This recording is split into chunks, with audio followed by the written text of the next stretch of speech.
All right. We're now recording. You all are finishing your level 7 upgrade advancement. But while we're finishing, Leo, would you like to give us a recap of what happened last session? Yes. So, when we last left off in our nice session, we woke up in the inn after saving one of our were-raven friends, or at least I should say Lucian's were-raven friend, and getting the last wine stone. We heard some commotion outside as we were waking up for the morning. As we woke up, we went ahead. At least Isabel went straight outside to see what was going on, and everybody else followed suit. And as we looked outside from a distance, we could see a big, monstrous creature bashing on one of the walls in the the northern side of the town, right? I'm assuming It was north. Mm-hmm. So northern side of town, and people running away, screaming, and trying to run for their lives, essentially. So in Isabel's fashion, she, instead running away, runs towards the danger. And then again, everybody else follows suit. She went without delay, and I think the others also thought the same thing. At least most people. I don't know about Lucian. Wow. Okay. So, are you casting shade? Yeah, that's free at will. Yeah, that's a anytime cantrip that doesn't stop ever. So we go ahead and we see the monster bashing on the wall. It's probably got a good bit of the wall down, not all the way. Graveborn goes around the wall, and we then follow him to fight this creature. And it was tough. It was tough going at it. You know, it slammed a couple of us to the wall. Not just talking about you, Lockhart. 30 feet. But yeah, you got yeeted a little bit there in the beginning. So yeah, some of us got bashed to the wall. Some of us got separated in the fight, trying to get at it. Yeah, I think Graveborn was on the ropes there for a minute fighting this creature. But we end up eventually overcoming it. It took a bit, but that, that wasn't it. It was not done yet. So after we finished fighting one creature, just so happened another creature appears not too far from it. My little panther friend that I had summoned ended up perceiving it, and then it also tried to attack, I think, Lucian as well. Was it called an aboleth, right? Yes. Yeah, aboleth. So this creature that is known as an aboleth ends up attacking us. And I didn't say it earlier, but the creature we were fighting was like a young kraken, so somewhat of a baby kraken that we were fighting that decided to follow us to the city. And so we defeat the young kraken, and then this aboleth comes, and we then have to try to fight it. We have some trouble. We lead it into the forest. Our plan is to take it away from the city into the forest, where we may have an advantage. Still isn't easy, because sometime within the time when we were fighting it in the forest ends up charming Graveborn, and then we have to fight him as well as the creature. So creating a difficult turn of events. We eventually get him out of his charm, and then continue to fight. And then now Isabel is on the ropes fighting this creature, pretty badly damaged, and then is somewhat diseased by one of the attacks. And so as they're fighting, eventually Lockhart is able to do lesser restoration, if I'm not mistaken, to get her out of her not so great feeling. And the creature eventually falls after multiple attacks. By the end of this, Isabel's winded. Everybody else is tired, and she just goes home with all the scratches and bruises, slowly but surely healing, and then everybody else is trying to heal from their wounds as well. Yeah, we make our way downtown, walking fast, faces past, we're inbound. Anyways, hopefully we don't get copyright stuff right there. Anyways, We'll find out. And then yeah, we get back to the inn and we recover our strength, so that way I think we decide that in the morning we will go ahead to return the wine stones and finally complete the task that we were trying to finish initially. And I think that's pretty much everything. Did I leave anything out, guys? Yeah. I don't think so. Yeah, not Yeah, that cool. I remember. One little point, I don't know how much it will affect anything, but there is an agreement between Isabel and Graveborn to trade objects. And he asked for the necklace while he gives me the sun sword. So she agrees. And I think it's a good deal. Yeah, we swap items. So now I have the sun sword, which Isabel more than likely may use now in combat, while he has the necklace. Okay. So that was at the end of the session there. All right. Are we able to stop by a shop possibly? What kind of shop? I'd like to get a longbow. I mean, probably. Are you proficient in it? Let me see. Proficiency in You have proficiency in simple weapons. No. I don't know. Yeah, I'd say that's not considered. Well, that was worth a shot. Let's Yeah, we're just double checking. Yeah, it's not considered a simple weapon. best you could do would be short bow or light crossbow. Okay. How about a shield? I mean, you guys could stop by the I'm totally blanking on the name right now. Yeah, you guys could stop by like the blacksmiths and he'd probably have like a simple shield for I don't know, like 50 gold. Okay. Can anybody lend me 50 gold? As a cleric, you should have started with one. Yeah? Yeah. I don't believe I have that on my list of things. Well, Yep, DM gave us the choice on it. Okay. It was either plate mail or the shield. So Yeah. Well, You took plate mail. okay. Am I able to purchase one now? For 50 gold? Yes. So How much gold do you have? to start with, I don't know if I was given any. Okay. So that's about right. Okay.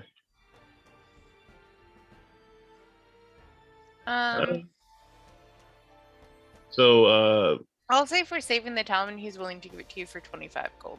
If you can scrounge that up from maybe one of your teammates. yeah. Donations to the church. I'm checking my. I'm able to. Isabel hears you and understands how helpful that'll be to you, so she can give you 25 gold from what she has. Okay. Thank you. She'll nod. Yeah, so basically for the cost of materials, Isabel bought you a shield. Bless you, good barkeeper. Was it a blacksmith? Blacksmith. Yeah.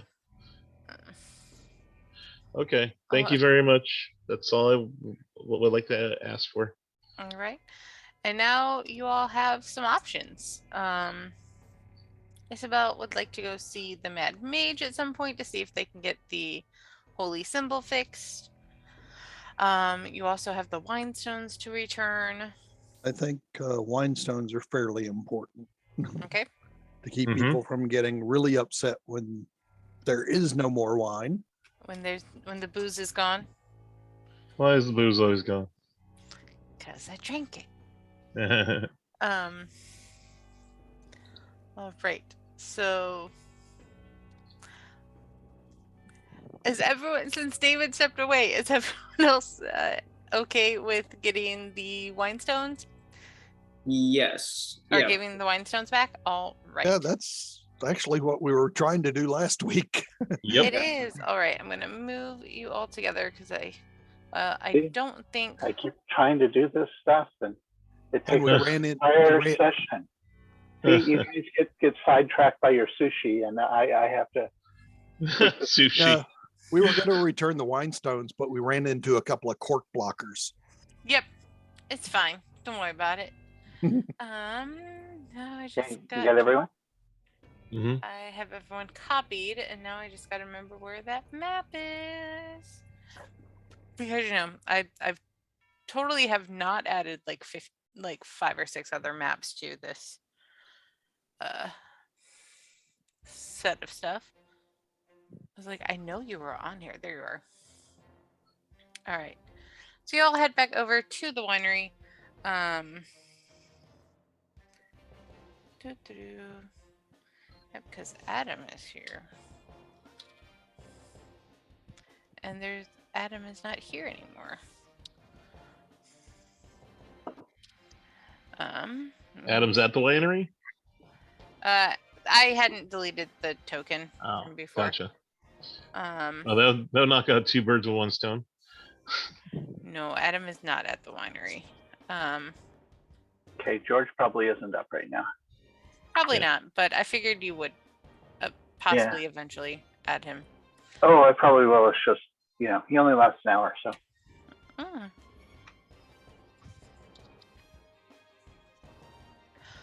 All right, so you all head back to the winery. It's fairly uneventful, especially after your last couple of days.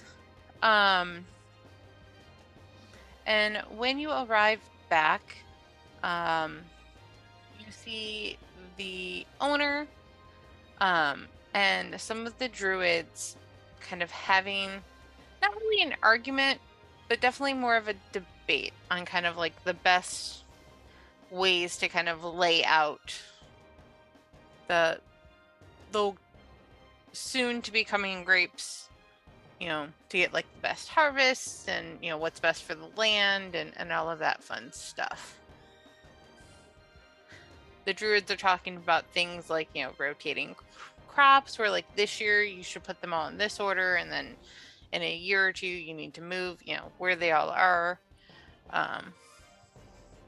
And Devane is just like, no, you just leave them in one spot, like it's less work that way. So that's what you guys arrived to. So what do I know about winemaking? Sorry, what does Lucian know about winemaking? I was gonna say, David, I have no idea what you know about winemaking. Right. But Lucian would, I'm guessing Lucian hasn't like worked the fields or anything. So this would be like in theory. I know, but there's a lot of interesting theories of wines, which I imagine Lucian would know something about wine. He would, and he would know things like basics like crop rotation and how that is good for the soil. And how they're both completely wrong.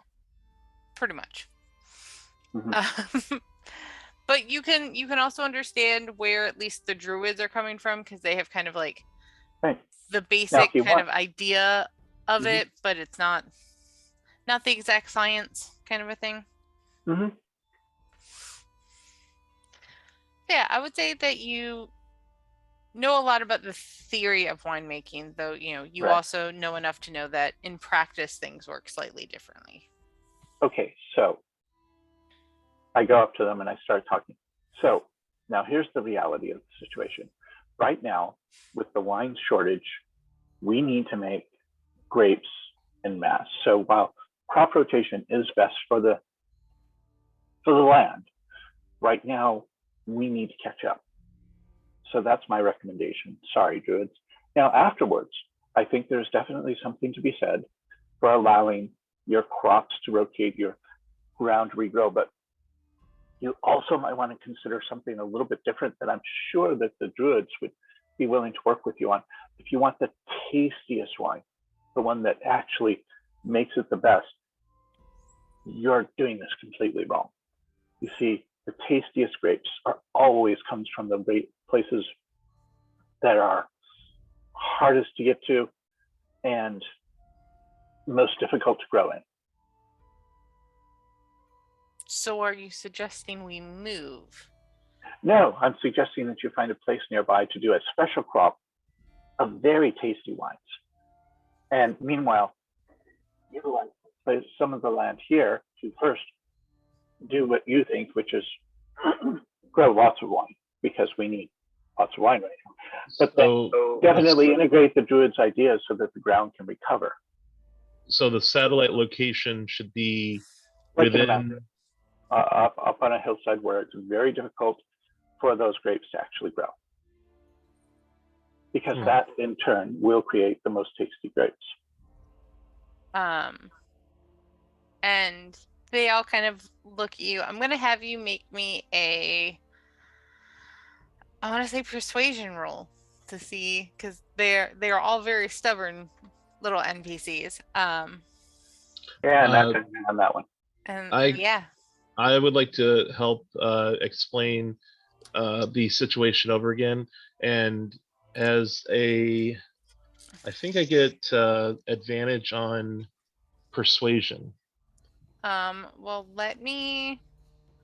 so first I'm gonna have you roll me, I'm gonna say history,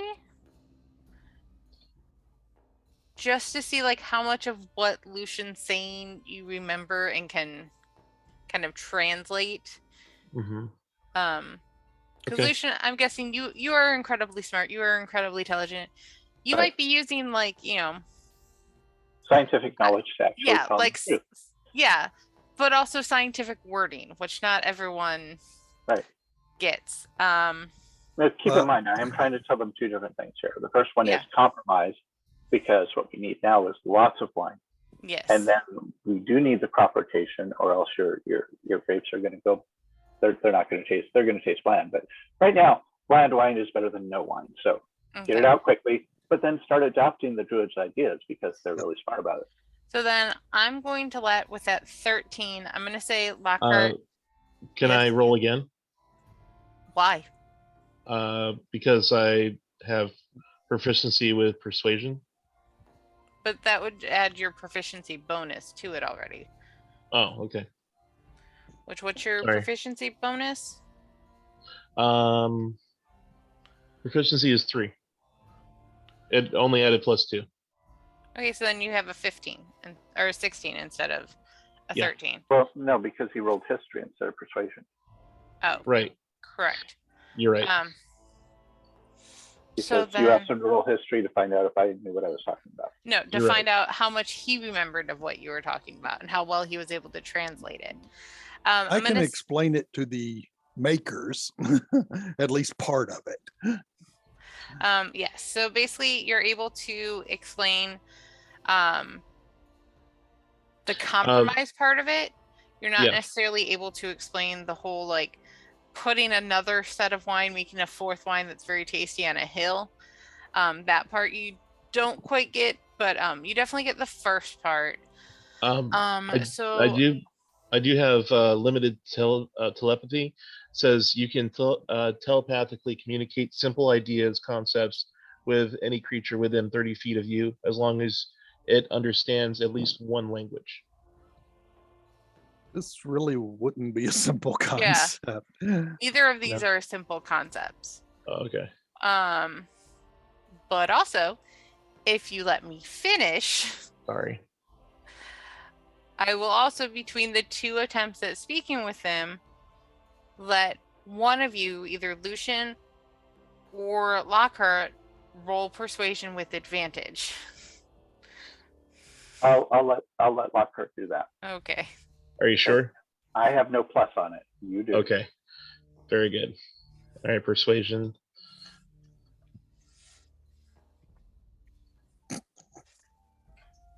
Okay. That's with roll- advantage. There we go. Okay. All right. The So I'm dice gonna. are just not with us today. They aren't. I think Sean might have ruined it with his 99 d20 roll. Sorry. So you Got said all that I good add rolls the up. proficiency to the It's- 11. It's already factored in. Okay. I roll of 8 plus 3. But he has. Let me just see. Let me just pull your character sheet up. 'Cause- oh yeah, it's already in there. So yeah, so they're not entirely convinced. The Van says none of this matters. We don't have the stones.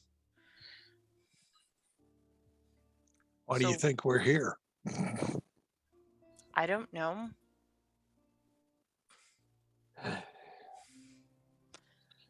Trying. That's So, a good idea. I think Isabel then will grab the 2 stones that she has, because I don't know who has the third one. I think I had 2 from her bag, and then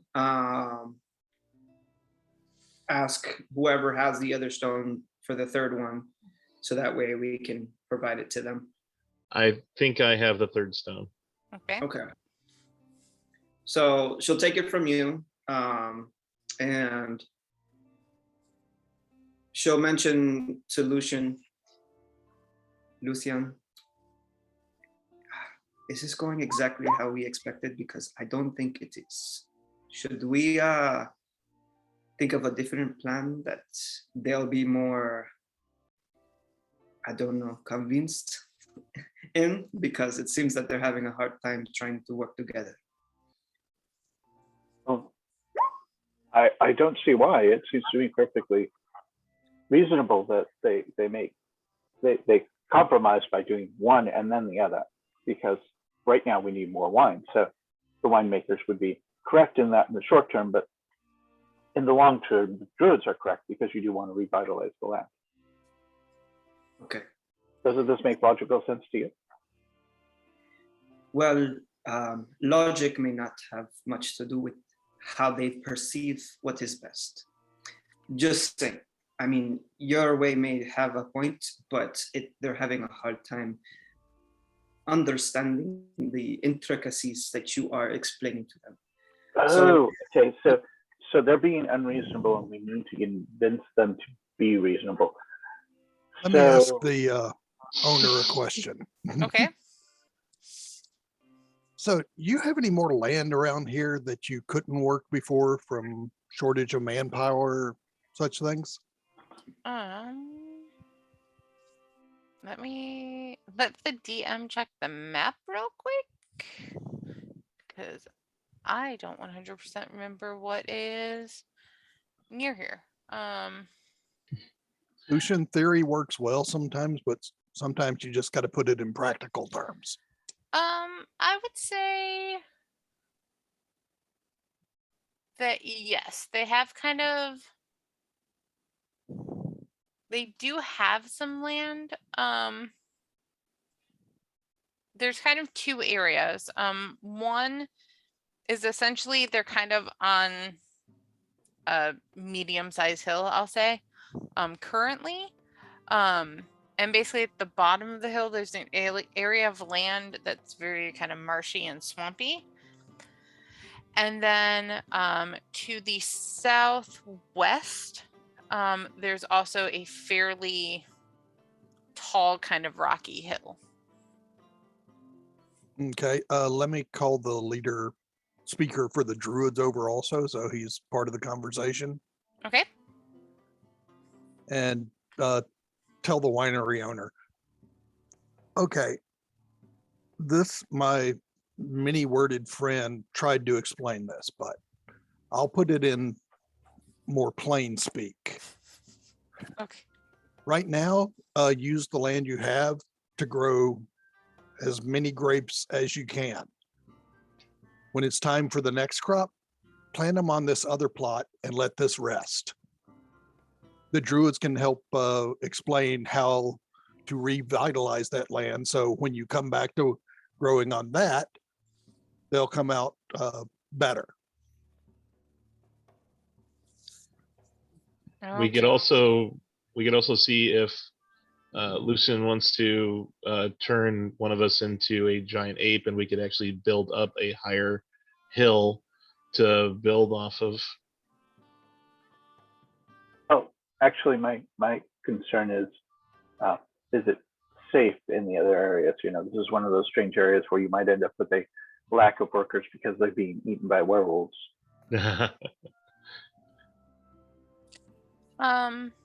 For the most part, it is safe.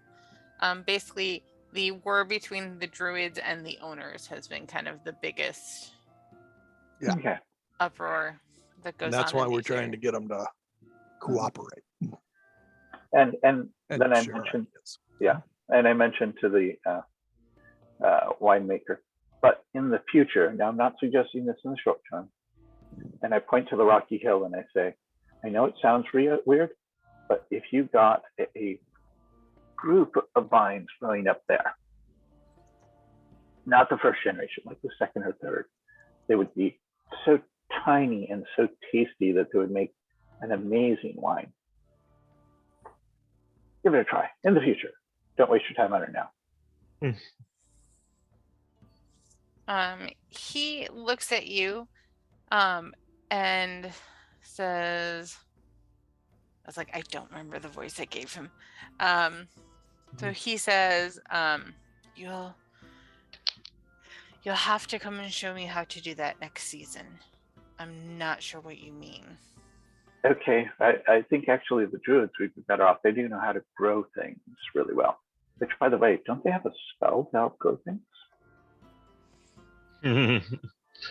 Berries?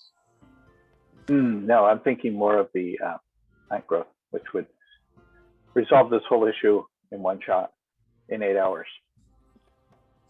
Yes, but you're also expecting them to trust the winemaker enough to tell him that.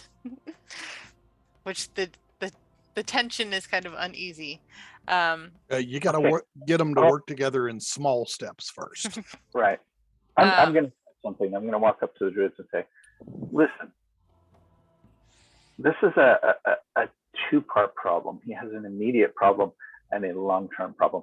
Let me ask you, can you help him solve his immediate problem, which is making a vast amount of grapes? So all of the druids kind of confer, make a druid talk pile, because obviously, yes, you all have brokered peace, you have brought wine stones, which everyone's happy about. There's just, the underlying tension between the druids and the owner. Mm-hmm. And after a little discussion, Lucian, they'll look at you and go, we do, but we don't have.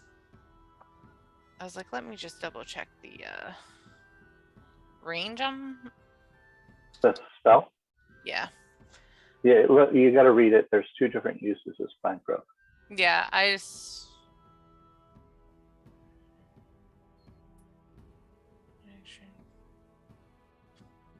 Okay, so. It's the 8-hour casting time that we're looking at here. Okay, so it's a half-mile radius. They state that yes, we can do that. However, we've been working the land all day and we would require rest before we have the energy to do an 8-hour casting. Right. So we could set this up to happen tomorrow, right? Quite possibly. So why don't we set this up so that we have several nice fields of freshly planted grapes. You cast your spell, he harvests those, and then we go immediately into rotating that land, and he starts planting his next crop further off. That way he has all the grapes he needs now, and he can concentrate on working your idea as far as rotating them. Okay. Meanwhile, he's also processing the grapes that you just helped to make. And, you know, everybody's happy. Okay. And yes, it does cost you your 8 hours. Roll me. Roll me. I'm trying to think of. I was like, 'cause I don't just want to do persuasion again. Yeah, because I have So, a score. Insight. Well, insight would be more on them. So Yeah, I would they say. can roll insight on him. Yeah, I'll have them roll insight. Lucian, I'm actually gonna have you roll. Let's do. I'm gonna say history to help you kind of, do something you're kind of good at as a roll. And then I'm sure they won't get a 22 on insight, but I'm also sure they will not roll a 1. Well, rolling a 22 on insight would just tell them that I'm telling the truth anyways. I know. So. I know. All right. So, wisdom. All right. So at that 12, they do believe you and agree to that plan. The owner, knowing that in a couple of days he might be able to start the process of making wine again, agrees with that plan, even though he's kind of a little huffy because he's not used to rotating crops, and now he's being asked to do and learn something new, and he's old and grumpy. So But he I think agrees. I think at this point, seeing as how things are starting to calm down, I Mhm. think Isabel's going to interject a little bit, not a lot, just to mention. Look, I know for all of us this is difficult.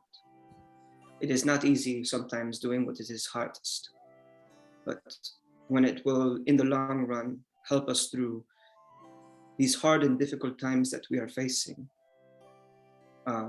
the benefit in the long run will be so much greater than you can expect. Mhm. So right now, with you guys agreeing to work together as you are, it is not only a service you're doing to yourselves, it is a service to the people. For peace to be brought in this land, to help us through these hard times. So know that this is not in vain, that we are here to do something greater than you can imagine. So with that, she'll go up to the owner and hand him the wine stones. Okay. And here, put these to good use. May they help bring fruitful wine that is delicious and brings the people ease in these hard times. He nods and then kind of realizes that you found the third stone, and he just goes, where did you find these? Who had them? Who took this? It was my son, wasn't it? I tell him that does not matter. You have the stone. Let us move forward with what we have discussed, because we need to move forward. We cannot look in the past. Can I ask how far away is everybody from everyone? Like the group? The group's within, 20 feet of each other? Yeah. Can I cast Calm Emotions? I mean, you can, but no one's really. I don't think you need it. Okay, Yeah. I was just wondering. I It mean, seemed like he was kind of mad at the sun. It was a good idea, but that should have been like done at the beginning to stop them from arguing, I think. Okay. In a couple of days, the owner is going to be more Very than heavy. busy processing the wine, and he will realize he doesn't have to worry about tending the fields because that's the druids area. Yep. They can learn from each other and specialize in what they do best. Mm-hmm.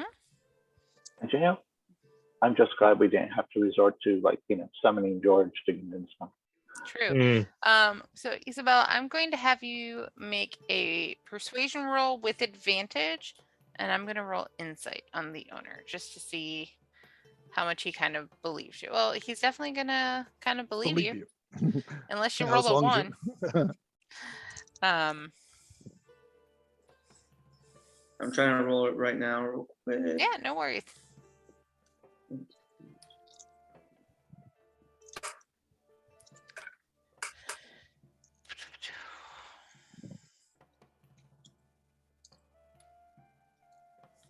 Oh, I roll amazing, but I guess well, Let me if it'll pop up. I mean, give it a sec. It might take a moment because my Wi-Fi is a little weird right now. Well, I No see it worries. in D&D Beyond. Yeah. And you didn't roll a 1. So I didn't roll a 1. you rolled a 4. Close enough. It was close. It was like it just tipped over to a number that was less than what I wanted. It's okay. Like I said just don't roll a 1. So you're kind of, I don't want to say bumbling, but you're a little nervous because you know that there's tension between the two and you don't want to make it worse, but he understands the point you're trying to make. Okay. And he goes, Could I see if it works on Roll20 faster real quick? Because Yeah. it might not even like just real quick. Let me check. it definitely went faster. Yeah. I just don't know that your character sheet is completely updated. I only checked that the hit points updated on it, so I didn't check anything Okay. else. I think it's the same. I think the persuasion is not different from what the Yeah. character is right now. Oh, I so just I meant think- for like attacks and your new spells and stuff. Oh, yes. Yeah, I that- gotta figure out what's going on then. That stuff I'll probably try and do tomorrow, since Okay. I got my other paperwork done last night. Okay. Yeah, so he believes you, and he goes, well, if you guys want to help, why is the goat running around? Wait, what? Wait, what? David. I keep forgetting about it, so I wanted to make sure I remembered it. Okay. That's fine. I was just like, I was expecting Archimedes to be moving, and then I saw Archimedes was on your shoulder. Did he summon Angry Goat again? I mean, he hasn't actually summoned it in a while. Archimedes is just the greatest of all time, so he wanted to represent that. Yeah. Yep. All right. So, Devon, we do have some deliveries that are behind. We have a total of 6 barrels. Oh, And you want us to deliver 5 of those for you? what would you do with the 6th one? Deliver it also. Mhm. Only half of it would be gone. I would like to initiate 2 slots of Goodberry to give to everybody ahead of time, because I feel like this is going to get really messy. And he goes, the deliveries need to be made to the Blue Water Inn in Vallaki, the Burgenmeister in Krezk, and Strahd. Yep, messy. So I'm going to give Remember- everybody 5. Remember, it's you get 10 for 1 casting, Yep. and they last 24 hours. Yep. So everybody gets 5 berries. So yeah, Lucian, we could tell Strahd you kept one of his barrels. Okay.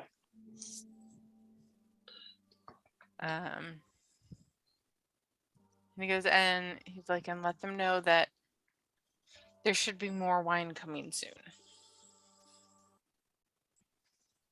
He goes, and if you want to take one of Strahd's barrels, your death is on your own hands. And not Strahd's barrels So- can deliver them, right? Wait, is it delivering it to Strahd, or are you saying Like that to we'll the castle. Take it to the castle? Mhm. I mean, I don't. For Isabel, I think she won't have a problem taking his to him. So Where is Crypt? If I can show you. I know where the Blue Water Inn is. We've been living there. Yes. yeah. So Krezk is a town. I'm going to move you all to the main map. It is right here. As soon as things come into focus for me, I am. All right. It's on the okay, so it's left north side. of the winery, basically. Yep. It's north. The winery is like right here, Oh, and Krezk is here. okay. Now I can actually see the map. Okay, Yeah, it's a so big map. we could, to do this in a circle, we would start going there, then go to Vallaki, and then go to Strahd. Okay. If we want to do it in a circle. Yep. It's fine with better than backtracking back and forth. Yeah, quickest would be going to Vallaki, but I think you're right. Circle But then would be you go best. to Cret and Strahd, you're just adding distance and time. Uh-huh. Hey Okay. guys, Yes. I'm gonna be right back. Okay. I just got the call, so be back soon. Okay.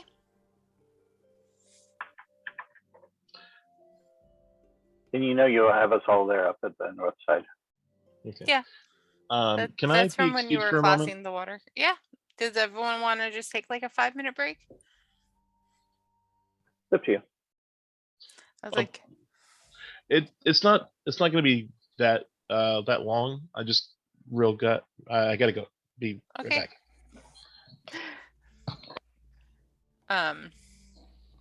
I was just like, I mean, 2 people are gone already. Yeah,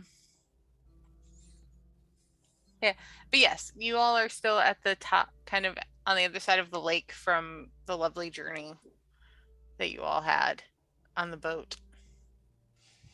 I just hadn't removed you because at the time I wasn't sure if you were going to take the boat back or not. Ah. Well, it doesn't matter. Even though we avoided the people in the lake, they came after us anyways. Yeah.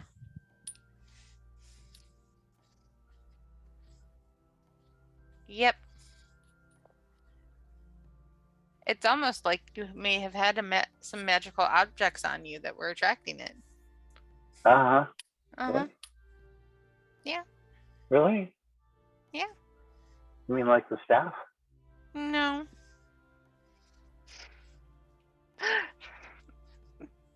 Like something that you've recently given away. Oh, the wine stones. Yeah. Oh, those are nothing. To you. Uh-huh. To the people of Barovia who depend on the wine. Well, you see, that's what they get for depending on Monopoly. They really should diversify into beer. You can try and convince them. Lucian, you could open your own like brewery. You can start making your own beer. Oh, no, I would actually do wines. I'm much better at wines. Okay. Lucian is quite the connoisseur. Of wines. Yes. Of everything, actually, but, you know. Then why couldn't he make? Why Because couldn't beer he? doesn't taste as good as wine. I mean, not everyone has the same palate, though. Yes. But you know, you'd have to do like I don't know. I think mead would be good too. Mead is delicious. I do enjoy a good mead. Ah, right. So, like, does Lucian or Grapeborn have any questions for the DM? No, No. Okay. Howdy, howdy. Hello. We have temporarily lost Isabel. I'm sure she will be back soon. So you all want to go to Krezk first. Is that correct? It Yep. makes the most sense, yes. I mean, you don't always make them do what makes the most sense. Sometimes you do what sounds Well, most fun. Lucian doesn't, but I tried to. Okay. I don't try and grapple sushi. Neither did I. It just grapples you. All right. And That was a lot of fun, but fighting the butt kraken. It was great.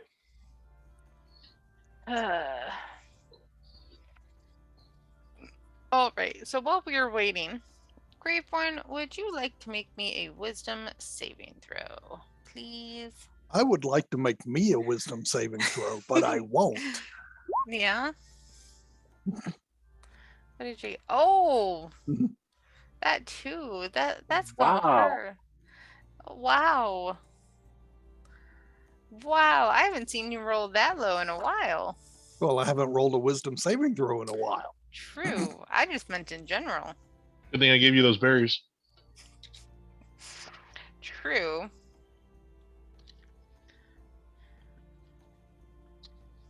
I can remember how to type. You're gonna take 10 psychic damage. And what do I not want to remember? What you don't want to remember is the fact that looming high above Krezk, there is the Abbey of Saint Markovia, which was once a convent and hospital, and now is more of a madhouse. And you remember in, some of your repeats of these 10 years that you and Strahd attempted to fight some corrupt creature that had taken over the Abbey. Whether you destroyed it or not, you do not remember. But you remember that it has a loyal following, and that it's not a fun creature. I can tell this is going to be fun.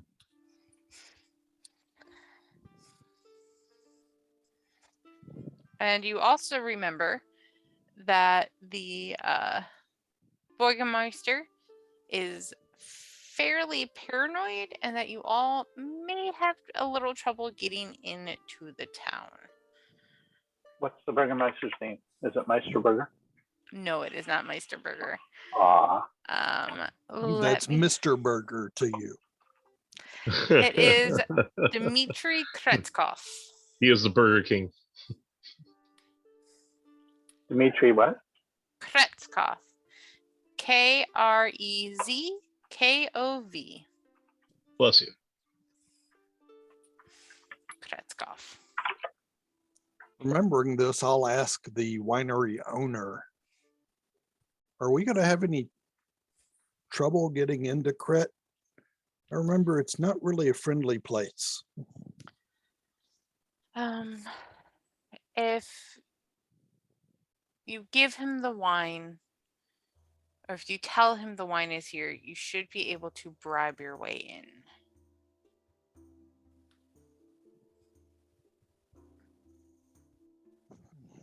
Bribe with whatever you have, or whatever you think the town most needs.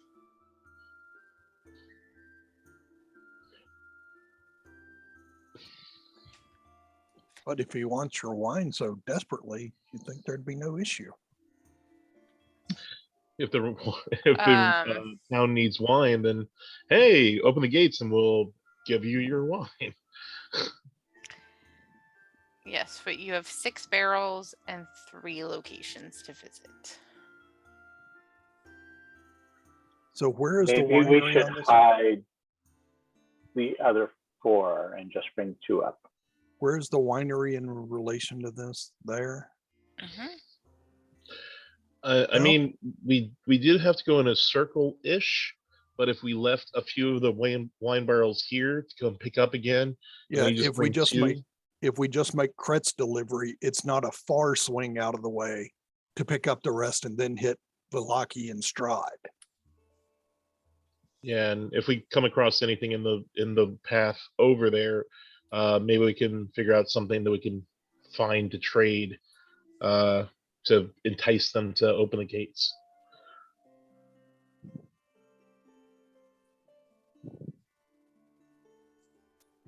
Okay. Are you all good with that?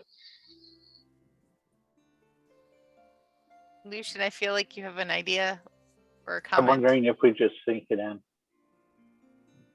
You just sneak the wine in? But if Oh. you take more than the delivery, you might not come away with what else you have to deliver. You know what? This is actually not that far out of the way. What if we left the 4 barrels here, went to dropped them off, then came back and got the other 4 barrels? I believe that's what we were just saying. That seems vaguely familiar. Yes, Why I didn't agree. I think of that? You know what? That I sounds don't like know. a great idea. Let's do that. No, it's probably not paying attention, but yeah. I'd say, Great minds think alike. And Grayburn, sometimes Lockhart gets lucky. give Yeah. me a history check. Just see if you Okay. remember any. I'll add past knowledge onto this because my history sucks. Okay. Let's see, history. Yeah, I don't think it's going to help that much. You want to throw another 100 out there just to see if it clears the chamber? No, I have a -1 on history. Yeah. So with that 9, with that 9 total,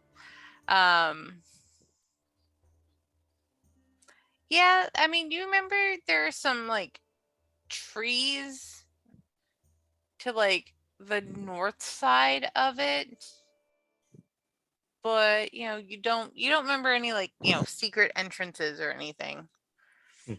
Secret tunnel. Yeah, you don't remember any secret tunnels into town. Tunnel. It's probably best just to take what they need and swing back by for the rest. Okay.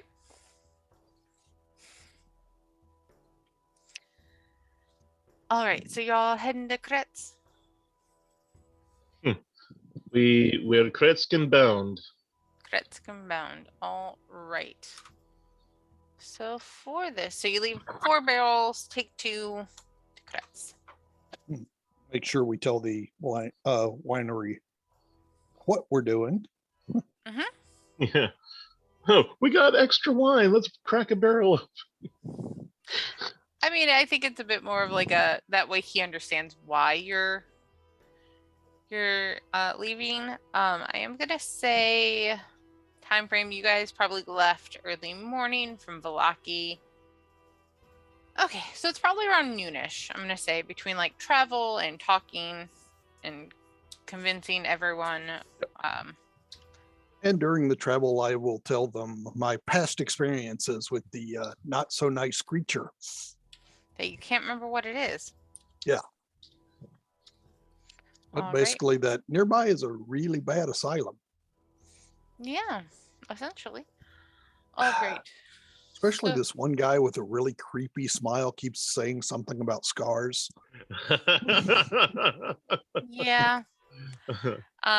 So I'm gonna say on your journey. Can we just like pass by it and just cast fireball and just like walk away? You successfully burn a hole in the wall. Yeah. Do no other damage. Everybody's coming out. I mean, if you want to just randomly cast Fireball, you can. Not here. Not near the wine. I was going to say that you all find a mysterious package. It looks like it had probably fallen off of like either a merchant cart or potentially like a carriage that was carrying people. Yay, we found something to trade. Does anybody want to open it or pick it up or see what it is? Check it out. Do we detect if it's, a trap?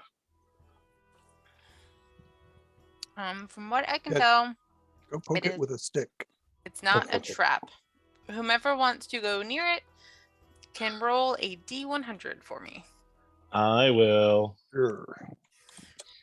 And more than one person can roll. Well, yes. I was just going to suggest that we I mage hand from afar. So. Oh, even better. So I'll roll a D100, but I'm mage handing it. Is it more than 10 pounds? I don't know. All right. So Greyborn, you rolled a 12, and you get what appears to be, and you don't like. It's written to you.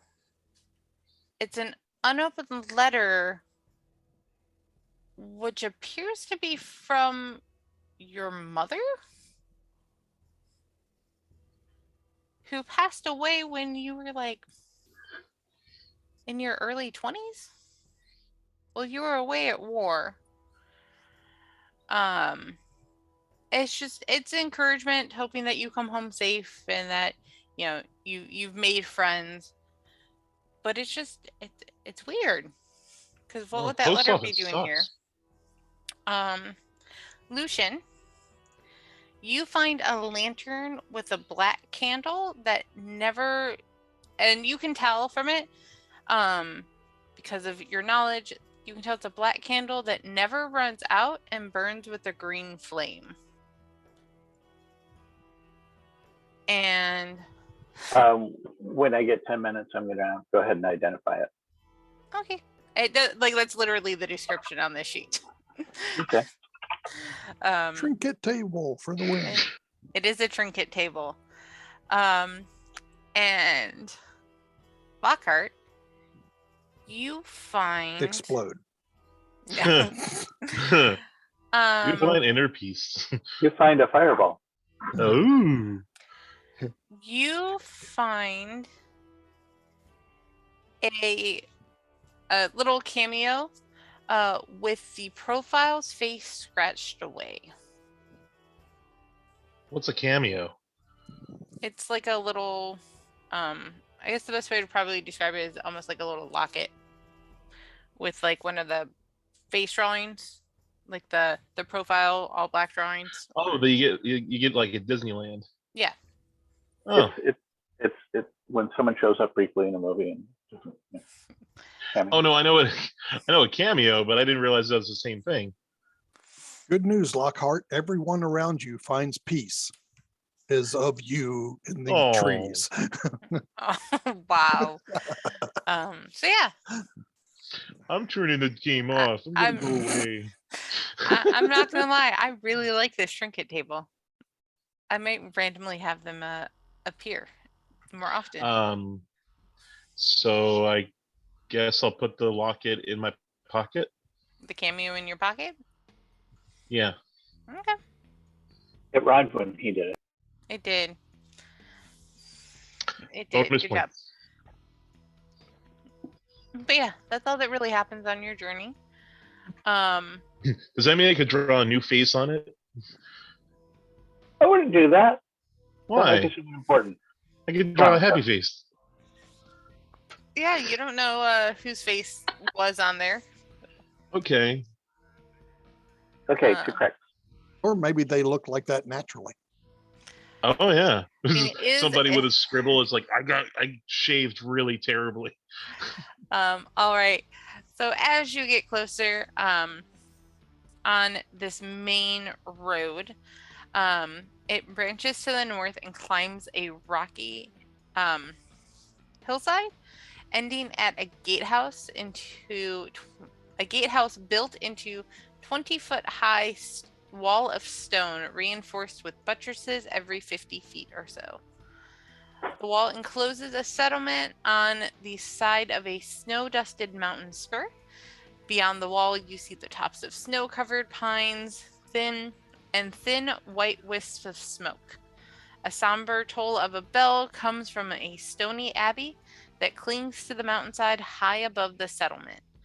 The steady chime is inviting, a welcome change from the deadly silence of the woods you have been surrounded by. And then as you get closer to the gatehouse, the air grows colder, and two square towers with peaked roofs flank a stone archway, into which is set a pair of 12-foot tall, iron-bound wooden doors. Carved into the arch above the doors is the name Krezk. And I will move you over to the map of the town now, which is over here. Let's see.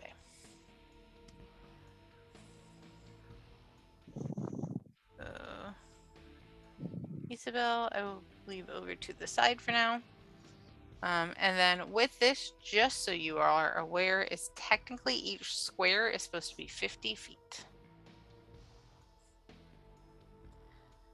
But, which is why you're so tiny. Yeah, best to approach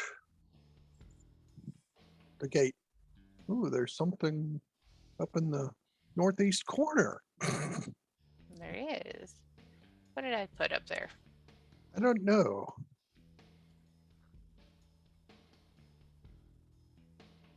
Oh, that's fun. Nope.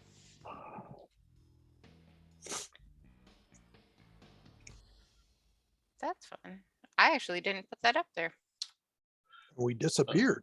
It's He haunted. did disappear. Because the DM doesn't know why he got put up there. Because I The definitely game didn't is have one there. haunted. It is. Yeah, so you get up to the gate. And there are two archers that you can kind of see through the slits in the stonework of the gate. Shout out to them. We're bringing a delivery to Krezk from the Wizards of the Winery, the inland ones, not the Wizards of the Coast.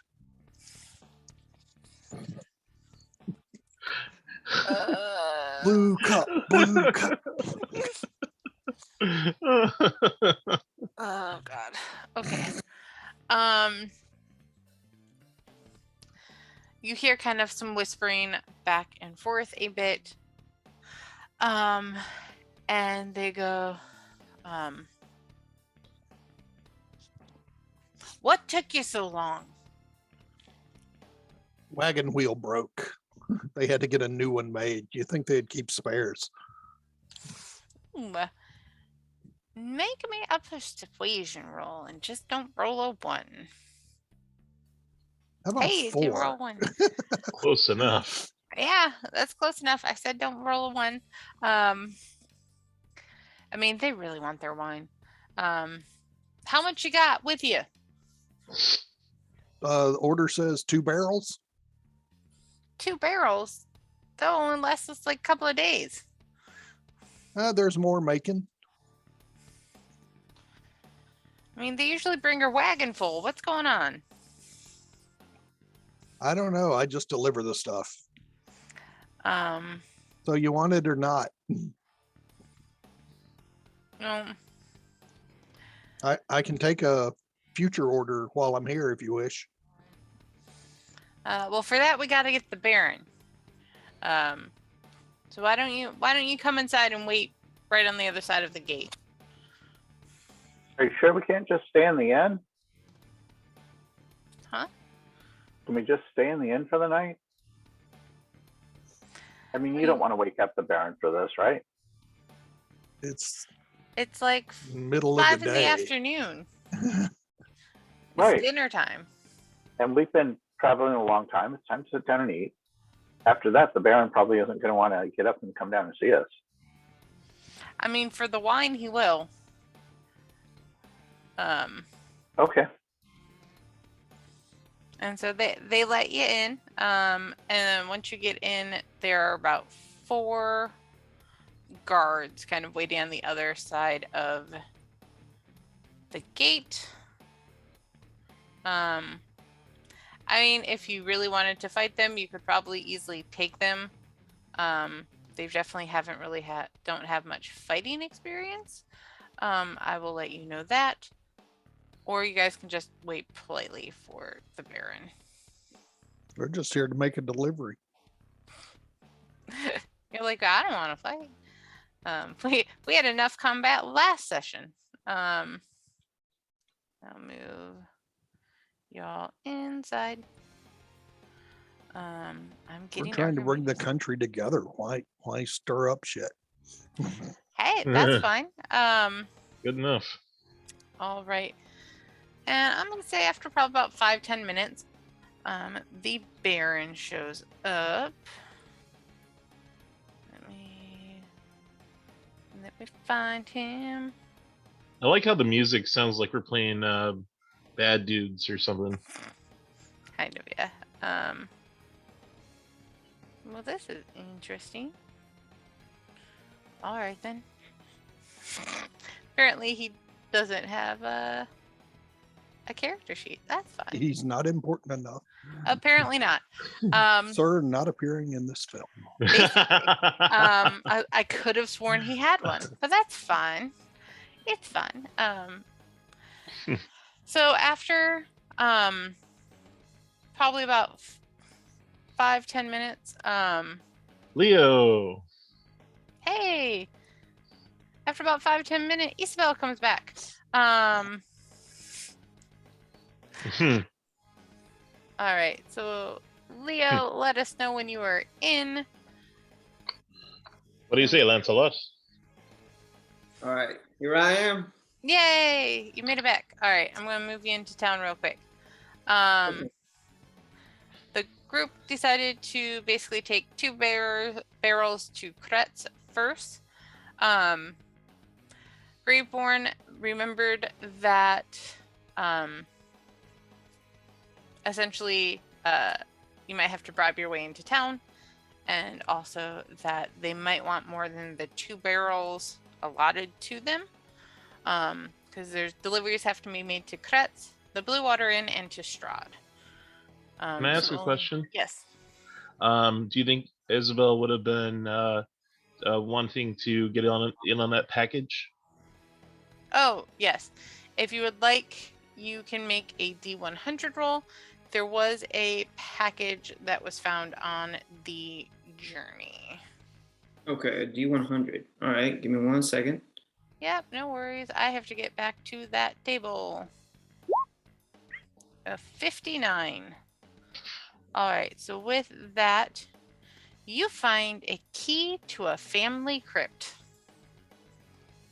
Okay. Interesting. Yeah. What did everybody else get? I got a cameo, which is like a locket with his face scratched out. A Okay. letter from my mother. Which is pretty weird. Long ago. I got a lantern with a black candle that burns with a green flame and does not go out. Ah, Yep. So while waiting on the Baron, I want to just casually converse with the guards. Okay. Trying to find, tell them of rumors or legends that I heard about the creature that inhabited near here. Okay. And see, just ask them, is that really true? When you mention the Abbey, all of the guards just kind of pale. They stop looking you in the eye and just kind of do a sort of like, like shake their heads like, no, like we don't, this isn't something we discussed. Like it's not a good thing. I think that answers my question. Yeah. I think it Yeah. does too. So yeah. And it's a fun thing. There's no character sheet for the Baron, but there is photos. So this is a photo of the Baron and Baroness Krezkova. Wow. Yeah. So the Burgermeister / Baron comes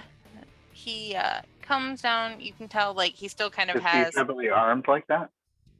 it's at his side. Like he has his sword at his side. I'm actually more worried about the wife. That she has a really big stake in her hand, like, you know, she does. Strahd at 10 feet sort of thing. She does. And the axe for beheading. I take it these people don't like Strahd very much. Who's wearing their outfit? They I don't am. like strangers very much. But yeah, so the Burgenmeister, the Baron and Baroness come. The Baron still has like his napkin kind of tucked in to Right, his the Burgermeister, Meisterburger. yes, Yeah. tucked into his shirt. Mhm. But other than that, he looks very much like kind of an old school like lord. And kind So of holds himself in that regard. So as he comes through, it's because we know these people as the ones who are in charge of this town, right? Mm-hmm. Yeah. Okay. So in understanding that, she's gonna try to create good relations, you know, show respect and give them a bow, and the same to the lady as they come. And just to clarify, because since I missed a couple things, when we came through, how did it happen? Like, did we come in without any issues? Were there any problems coming in? Did we have normal relations with the guards as we came through? I mean, I would say there was a little sass from the guards because only 2 barrels of wine were being brought. But other than that, He made it through. yeah, Okay. made it through with the agreement to wait for the Baron. Okay. So as then he comes and I do that, I say to him, "Good Lord and lady, we have these barrels of wine that we have brought to deliver to you and your people." Where's the rest of it? Well, unfortunately, there is a difficulty with the wines fields at the time, and are hoping to create more soon. But trust me, it shall be here as quickly as it can be.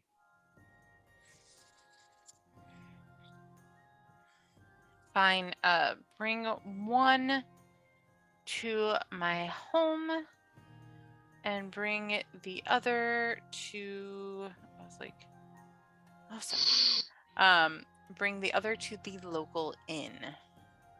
And he kind of points a general direction for the inn. And she'll nod in agreement and say, "Of course, we will do it promptly." Of course. And then Thank you. Bye. you all can leave town. I and nods and talks to the rest of the group real quick, not as loud, just kind of to the group in general only, and say, "Well, I think this is the first time we've ever come to this place, but should we establish some good relations with the people in charge so we can continue to create a sense of unity within all people in Barovia? Or should we come back another time to try to do this with them?" I think we should just leave the wine and then come back with more later and get them all drunk, because if they're all drunk, they're all much more happy. Yeah, but do you really want to travel at night? Good point. Not the preferred method. My lord, lady, may we ask a favor? They just stare at you for a moment and then just kind of do like an eye roll and then nod. The roads are treacherous at night. We will be most appreciative if we are allowed to stay a bit longer in order to get a fresh start in the morning, in order to bring more wine as soon as we can. Being that we are wanting to do that for you, it'd be in everyone's interest if we make it back alive. If we don't make it back, they'll have to hire new guys, train them. Who knows when the wine will show up? Yeah, that would actually cause a delay in the wine. That would not be good. All right. Perhaps there's So- something else we can do to help earn our keep. Ooh, all right. So what I'm gonna have you do Sean, is say guidance. Guidance. Yes. Guidance. Hold on. Is Guidance. one of you Guidance. Casting.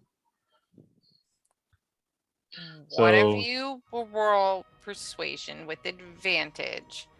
Who is our most Yes. charismatic? Who's our face? Our face man's gone. Never mind. Your face man is gone. And someone else will roll me perception. Okay. Who's got good perception? You. Okay. Yeah, I That's do. +6. Persuasion, I have a 1. I I have zero. have can 0, add- but I can try. I can add a D6 to mine. Okay, I'm gonna go ahead and roll for perception. You said? Persuasion. You One do person roll persuasion, and one person does perception. I'll do perception. You're gonna do perception? Okay. Who's gonna do persuasion? Dirty 20. Okay. Great force what- doing. Okay. Persuasion is uh, with advantage. Persuasion with advantage and a D6 from my past knowledge. You got guidance, I think, as well, right? And say, Lockhart didn't say who he cast guidance on. I'm 15. casting. Yeah. Okay. Casting guidance on Graveborn. All right. So Graveborn, do you want to roll a d4 as well? 16. Hey, 16's enough.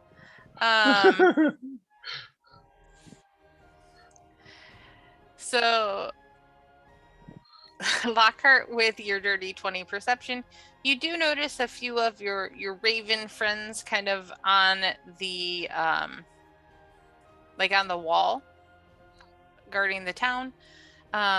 With your 16 persuasion, Graveborn, they do, the Baron and Baroness kind of look at each other, whisper to each other for a moment, and then state, if you can take care of the Abbey, take care of those that are in the Abbey, Arbiter, you all could stay for the night. Take care of, or go and change their bedpans? With the perception, with your dirty 20 perception, and Lucian with your passive 19 perception, you guys do hear in the distance, coming from kind of the direction of the Abbey on the hill, you do hear faint sounds of kind of like screams and yeah, like yelling. Lucian, with kind of your knowledge, you would believe that they are screams and stuff of someone who's kind of gone insane. They're not screams of like pain and torture. They're Oh. more, Yeah, because I would have relayed yes. from the past. So screams of just someone who's completely insane. I think we have Xander. She and Isabel's gonna be like, very funny, Lucian. She then looks over to the Baron and Baroness and says, "Of course, we can try to help you out, but can you maybe be a little more specific as to what we are dealing with in this abbey?" So yes, they can. Let me just open. So there are they're years ago there came a creature to this land. We thought that they were holy and good and they would protect us from Strahd. But we were wrong. And now they stay hidden up there with some mongrel folk and the insane from our town. You give your insane people to the mongrel folk? We have nowhere else for them. The Abbey was once a place of peace and healing. Perhaps it can be again. Isabel will say, "Of course, we can deal with this monster that's causing you all this trouble. But as far as these people of your town, are they beyond safety? Can we do anything to bring them back to normalcy? Or is killing them the only option at this point to save them? It's the only option. It's the only option we know of. Okay. We should try. One way or another, I feel that there's a very deep meaning in us coming here. What should we try? Do you have a spell to make someone uninsane? Perhaps it is curse. I could have one of my spells be to uncurse at least one or other individuals. Let me look. Do you have one prepared? Yeah, I believe so. Let me look. Okay. Let's see. I think don't you always have remove curse at second level? I think so, yes.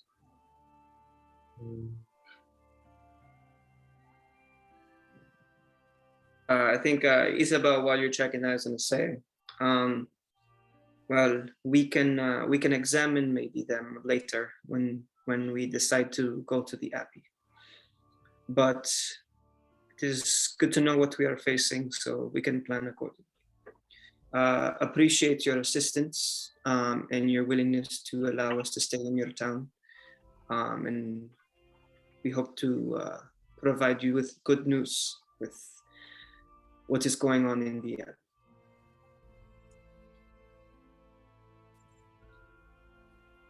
Thank you. I hope you're able to assist. Many have tried and none have come back.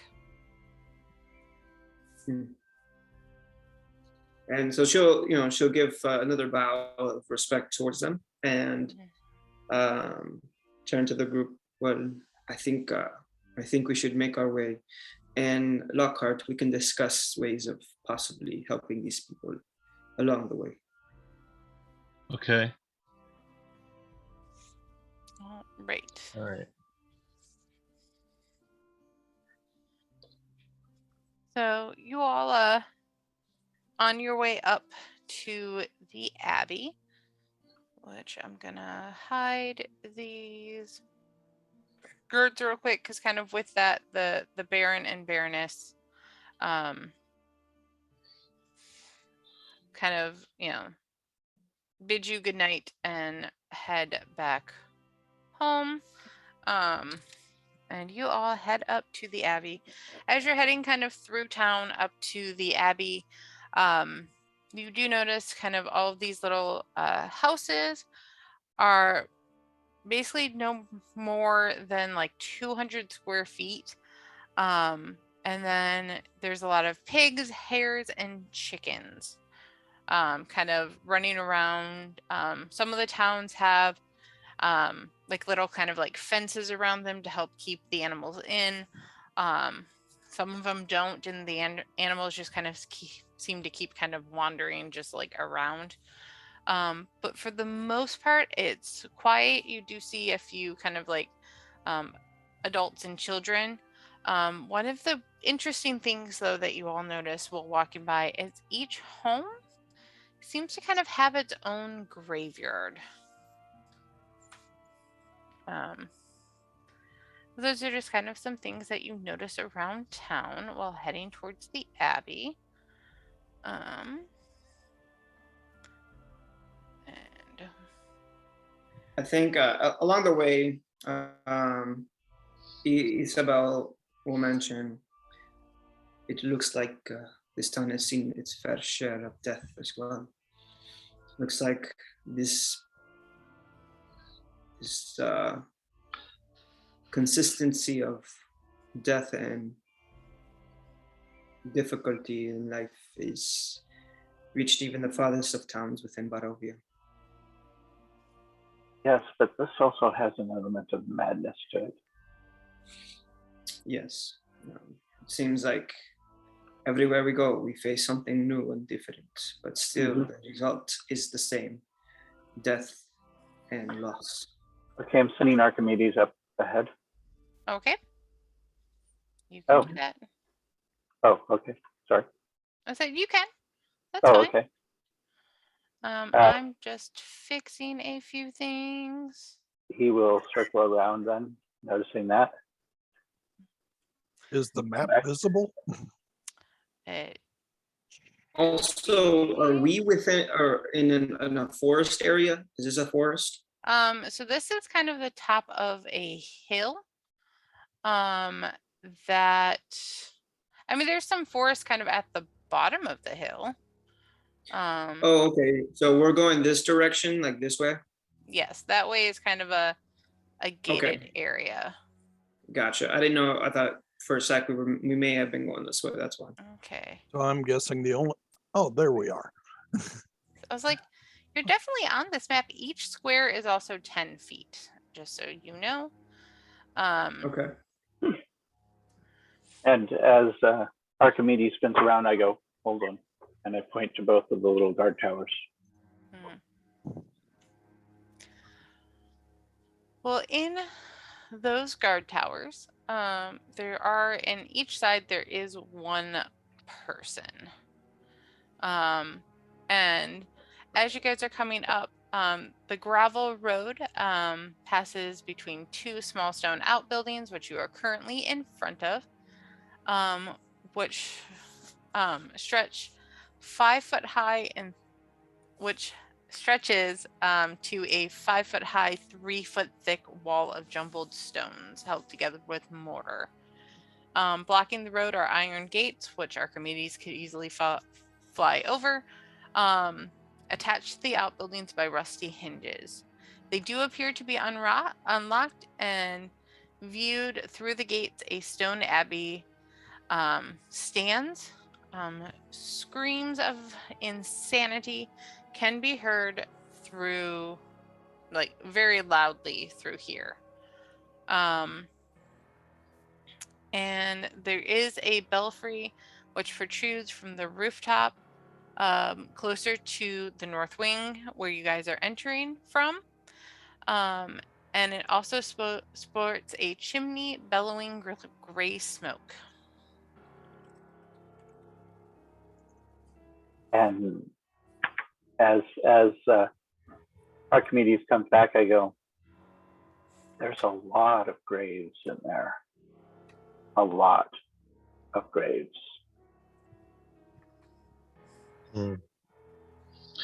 Is there any other entry points that we might want to try instead?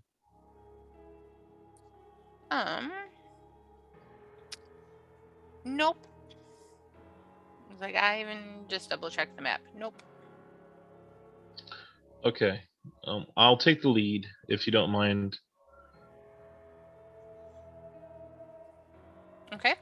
It's your funeral. Let's hope we don't have to prepare one. I did mention a lot of graves. Who did? So Lockhart, are you trying to be stealthy at all? Yes. Okay, roll me Gonna stealth. roll. Yeah. In that big plate armor of yours. Yep. I So know. you have disadvantage. Disadvantage. Yep.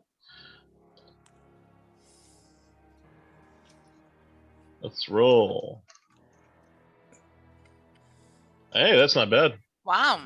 All right. Let me. Do.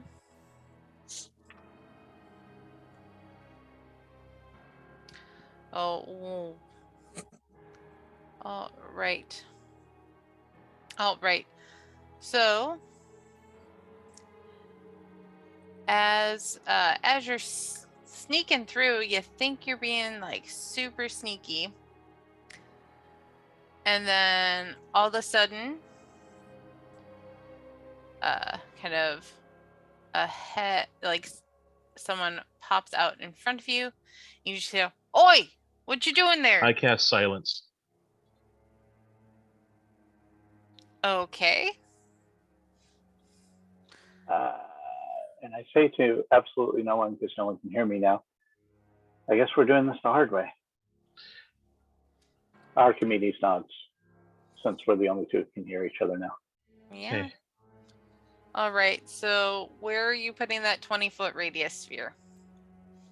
Just on the other side of this guy, so that we can talk to each other. So he cannot be heard. Okay. Can you draw a circle where you're planning? Absolutely. Yes. So this is kind of, so he's within the circle. Okay. Anything in this circle area will be, will have, I mean, no it's sound. a 20-foot radius sphere, so it's okay. I it's just want him 40 to be feet on the across, edge of it. which is, because this is 10, or each square is 10 foot. So this is. Okay, so if we could scoot that over like 2 more squares. Like here? Yes. Like, is that okay? Okay. I mean, once he realizes that he can't speak, Mm-hmm. he's definitely gonna run up and try and hit you. Okay. I grab and grapple him. Well, he's gonna get a swipe at you first. Yeah. Which a 5 is not gonna hit, but Mm-hmm. okay, then it's gonna be strength against dex. All right. Athletics or acrobatics against that? Yeah. Athletics or acrobatics against dex. But you gotta beat a 9. All right, so you grapple him. And I'm holding him within the sphere, so that we could figure out what to do next. Okay. So real quick, just because I had to step away for a moment there, what happened and what led to him having to do this and grapple? Lockhart happened. Yeah, Right. basically, he one of the guards heard him, stepped out and said "Oi," and he cast silence. And then, of course, the guard suddenly being silenced. They're not, not really a peaceful reason to cast silence. Tried to attack Lockhart, who then and he missed, and then Lockhart grappled him. Okay. I thought we were gonna work with the guard to Right. deal with what's in there. Wait, I mean, this guard. why is he in red then? I have no idea. You mean the red circle? No. Like, if you look at him, he's very much like in a red, in his own little red circle. And look at his face. Yeah, he's a mongrel So we're folk. judging people by appearance now. Apparently. I thought it was like so if they're these yellow, guys- they're No, if it's red, they're absolutely against you. If they're yellow, then they're like, pliable, and if it's green, then they're Look at friends. Graveborn. He's in a red circle. yeah, sorry. like Yep, you're absolutely right, Sean. If they're red, they're against us. If they're green, they're for us. yeah, no, they're just in the standard token circle for any character made for this game. Okay. I'm just going to sit back and watch this play out. Okay. Isabella's not. She's gonna actually stop this real quick because she's learned her lesson. I don't know how many times now, and she's gonna go up to She learned her Lockhart, and say, "Lockhart, please let them go." And unfortunately, I don't know why you use silence at this point in time, but I think we should stop it so we can speak with him. Continue to grapple because he's already thinking that we are going to harm him. But Yeah, now, why don't you explain it to the person in the silent circle? I'm sure he'll stop and listen. Yeah. So because this may have been unnecessary, let us speak with him. He popped out from a corner. What was I supposed to think? Yes, that is true, but at this That point, someone in a guard tower that comes out. But anyways, please do this. I may be able to maybe salvage this scenario a little bit. Okay, I move him out of the circle, so we'll scoot this way. Well, also, now that you've done all of that, let me describe the creature who came out. Because you didn't let me do that. So this person is 4 foot 9 inches tall, squats instead of standing upright. He is a beardless. He looks like a beardless dwarf with patches of donkey flesh covering his face and body. He has 1 human ear and 1 wolf's ear, and a protruding wolf snout and fangs. His arms and hands are human, but his legs and feet are leonin, and he has a donkey's tail. His laugh sounds like a donkey's glad you said bray, tail. and he wears a plain wool cloak. Okay. Lockhart's a bully. It I finally am came not. out. I am not. We're entering a place where we're supposed to be. Okay, first off, there's screaming going around, and we're entering a place where we aren't welcomed. And there's somebody who just pops up from around the corner and says, "Oi!" And I'm like, first thing I think is silence and grapple. That's actually a good plan, except the one thing I think you got wrong was that we're not necessarily unwelcome here. Yeah. Who welcomed us? Yeah. Well, the town, the burgomaster said, go up there and take care of this problem. We don't know if these guards are working for the town and keeping all the bad stuff in or not. We don't know about that yet. If there wasn't, everything in here would be out there. Now, keep in mind, if it wasn't for that little hiccup, what you did was perfect. It was a great idea, and it worked really well. It's just that we're not sure that it might be safe for us to be here. I didn't chop his head off or anything. No, that's okay. You startled me, and we're here on the burgomaster's request. That's what I've got to explain to him. And you jumped the gun because you thought he was the monster jumping out at us. Yeah. Okay. And real quick, at this point in time, to kind of salvage the situation, Isabel's going to cast Zone of Truth right where they stand. And so everyone within a 15-foot radius will be able to speak truth and nothing but the truth. Yes, and they know it's on them, right? And so when I say it, I will say, here, let me just cast it right now. Okay. Let's see if it pops up. Did it pop up? It's blacked out, yes. so let's see if we can highlight it. Well, it's not gonna do damage. It's just okay. truth. No, it's not going to do damage, of course. Yeah. So I will say, pardon for the intrusion. We did not mean to cause any stir, but I have now just cast a spell called Zone of Truth. So anyone within this circle that I have cast can only speak truth and no lie. If they fail, they're safe. If they fail to. Unless he's lying about what he cast. Oh, right. And that is a charisma save. Oh, yes. Okay. So when I speak now, I only say truth. We are not here to harm you, nor am I here to hurt you or whoever is here. We have heard from the Baron that there is this monster in the Abbey, and we are here to help the town to save it from this monster.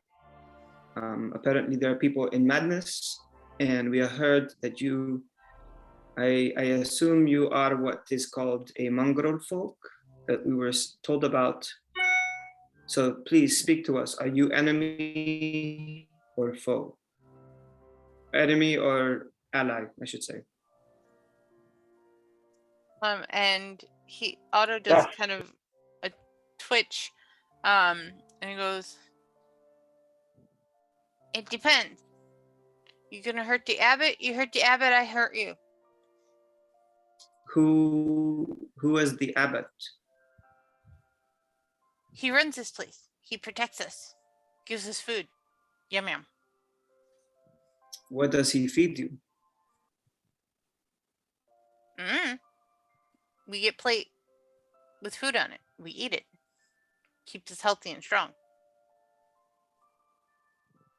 Is he the person who's causing these people the madness that they have?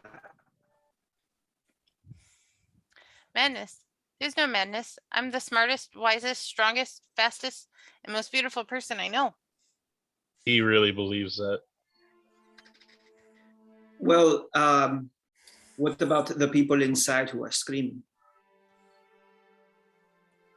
No screams. No screams. Uh-huh. Does he seriously? Do we hear the screams right now? I You thought they were saying that. Okay. You do. Do you not? And I guess I will say, do you not hear the screams that are happening at this point in time? Not screams. Music. Abbot creates music. See, this is why I was very, very right about casting everything. So, okay. I mean, you roll me insight, Isabel. Yeah.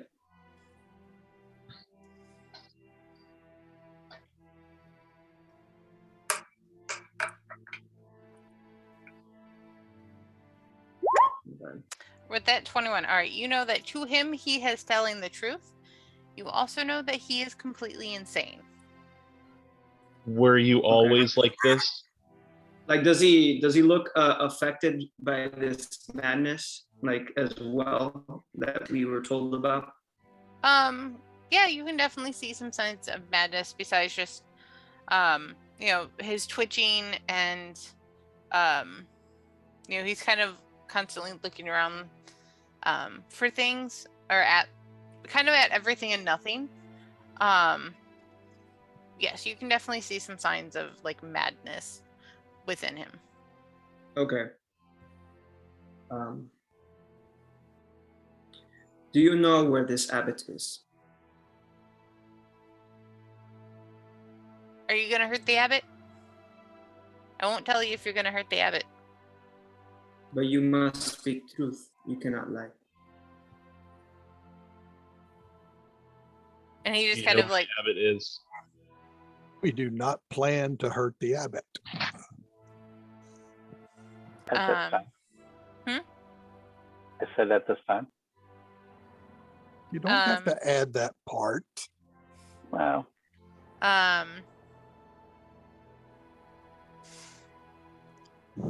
he says, Abbot is in the Abbey. And just kind of points to the giant building in front of all of you. What else is in this building? My family. All of us. How many? Never counted. Okay. Do you know the precise location within the abbey where this abbot is? Abbot walks around. Abbot's free. Abbot does what he wants. How will we recognize him? He's the only one not like this. Makes it easier. Other than Are you sure he's the only one? Not like that? When I came outside, he was the only one like this. Not like this. If he has guests, I don't know. other than your people, are there any other people other than your people and the abbot? Are there any other people within the abbey? Not that I know of. I was asleep until you came in. Made all the noise. Why did you jump out? You made noise. You scared me and woke me up. Gate doesn't open often. Had to see what it is. My job. See If who we goes let- in tells the abbot. If we let you go, will you attack us?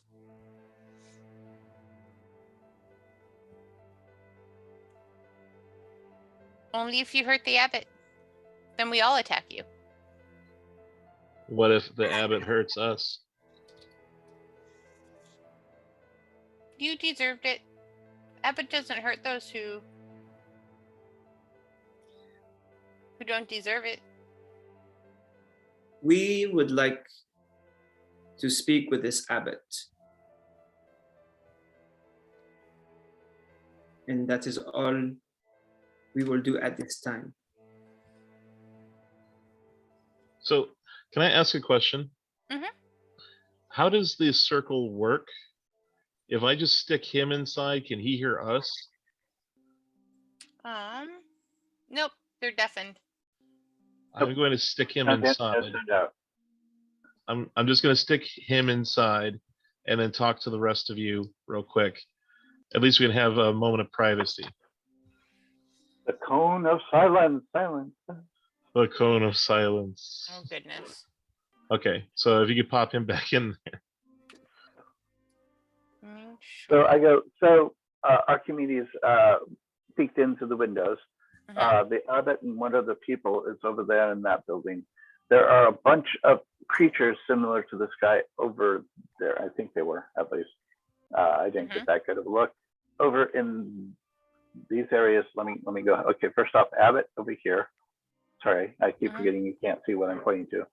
Creatures along here in the windows.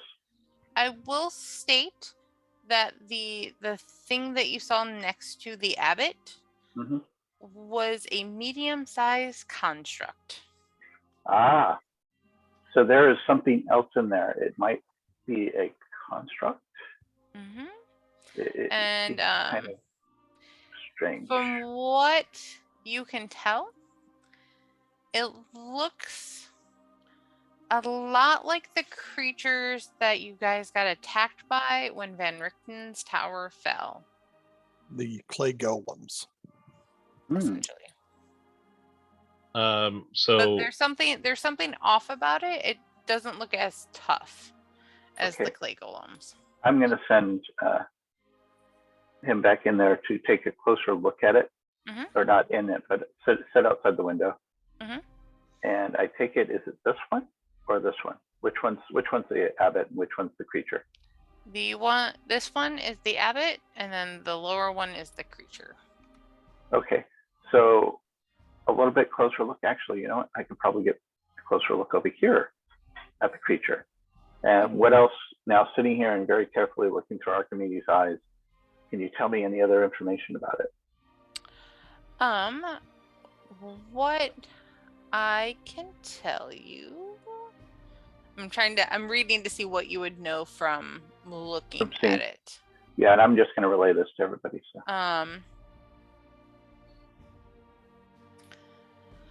So what you notice is that it appears to be made of a combination of clay and flesh, and that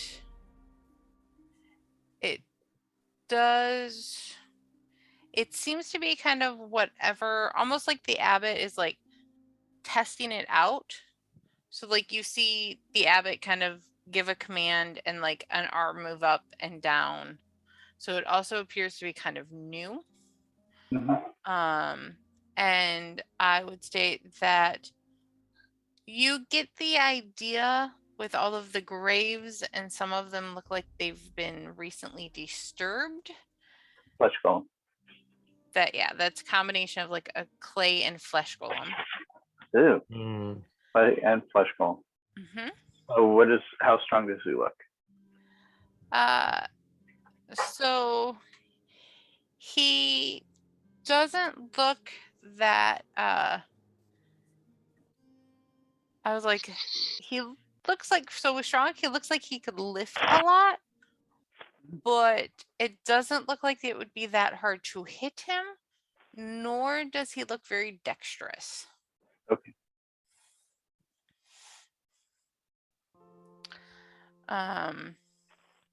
So I say to everyone, look, I think even these mongrel folk are affected by this madness that is caused by the abbot. I feel we may have to fight, yes, but I don't think we should kill these mongrel folk. I agree. We should not kill this mongrel folk. However, we should knock him out and tie him up. Yes, I do feel that would be beneficial, but I also would say I feel when we finally reach the abbot to take care of him, we need to confirm he is the cause of it, because if he is, then we may be able to stop this madness once he is taken care of. Something pops out in my mind that the Burgermeister said, that a holy man came promising to heal everybody and ended up betraying the town. There are very few suspects for this, and I imagine that abbot is pretending to be a holy man. So anyone who wants to can make me either a history or arcana check. I'm going history with past knowledge again. And it's not going to matter, so. Sean, do guidance on somebody. Say what? Guidance. Everybody Guidance, but yeah. me knows. I mean, okay. Your brain's just kind of muddled with, over 500 years of knowledge and interactions and everything. So it's fine. You're not taking any damage from it, Graveborn. Can I cast guidance on Graveborn? It's not going to matter. Yeah. Okay. Why don't you try casting guidance on me? On Lucen. Okay. I mean, I was going to say the rest of you pass, but if you want to try rolling even more. Okay, so I want to know everything. Yeah, because that breaks to 20. It brings it to a 20. It brings it to a dirty 20. All right. So what you all kind of know, I'll state since Isabel and Lockhart got under 20 and Lucian got a dirty 20, you do all know that it sounds like what's kind of known as like almost like a not quite a demon, but more of like a fallen, like celestial being that's become corrupted for some reason. And Lucian, with that dirty 20, I will state that you specifically have heard of, obviously you've never met one, you've read about them, of a very rare creature known as a fallen diva. Holy. Hmm. Oh, okay. Oh no. We're fighting a bard. Okay. So, yeah. What's our next characters? Well, if she's fallen, at least she's prone. Mm. Well, she got that life alert, then, maybe she's going to get... I've fallen and I can't get off.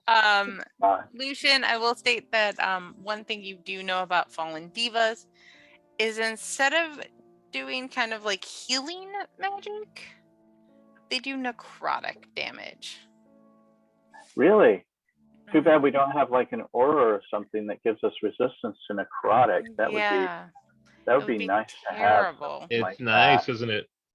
Isn't that nice? Mm-hmm.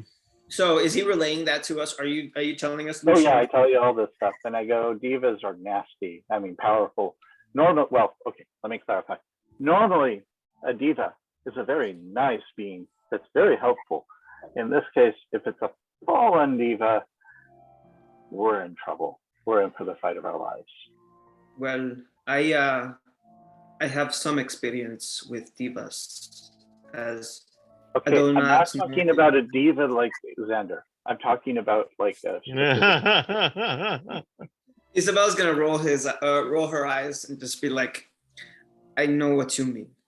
I do not know if you know this, but my mother, well, maybe Graveborn does, but my mother is a diva.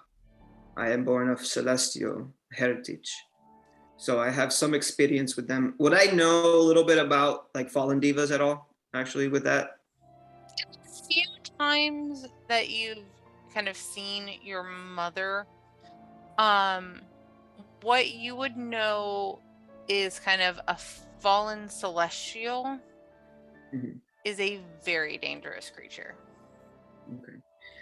Well, then with that understanding, she will say, I have some experience, and if that is what it is, that is either causing this madness, we must take care of this diva as immediately.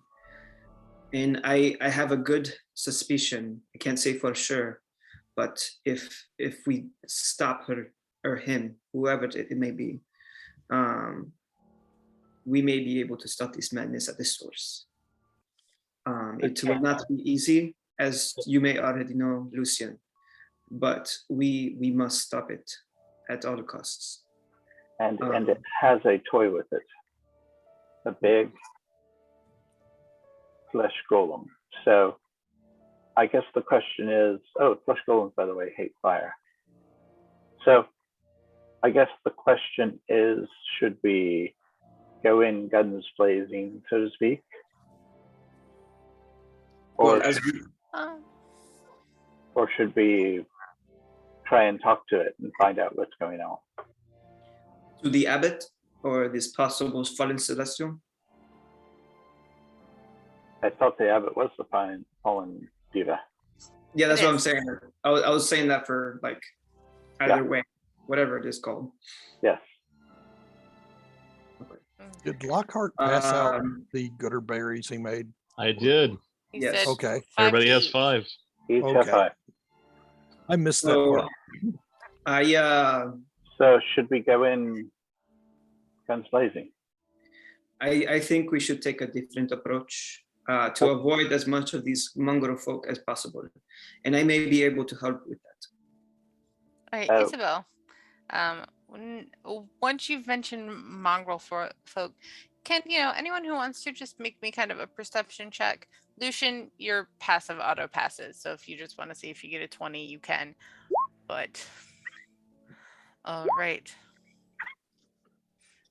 Thank God for my passive. Yes. the way I've been rolling. Whoa. All right.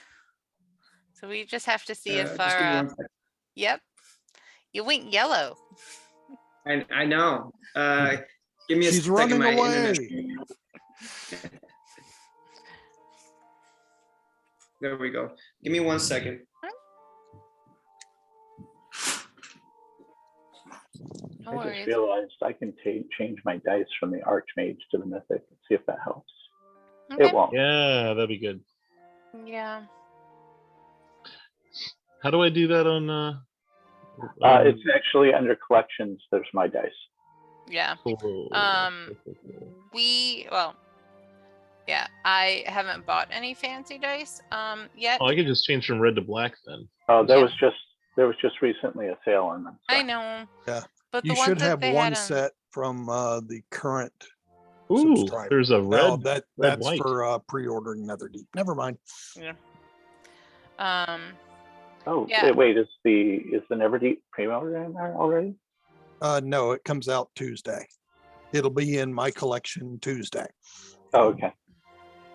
So, yeah, I got the ones that are going away: the Mythic, the Archmage, and the Beyond, or the Elder Heart. yeah. Mhm. The ones And with the beating hearts. Yeah, and then there's the The dice of enlightenment's kind of pretty.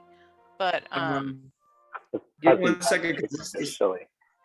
this thing is acting really weird. I'm sorry. that's okay. My internet's just. You should be really sorry. How dare you?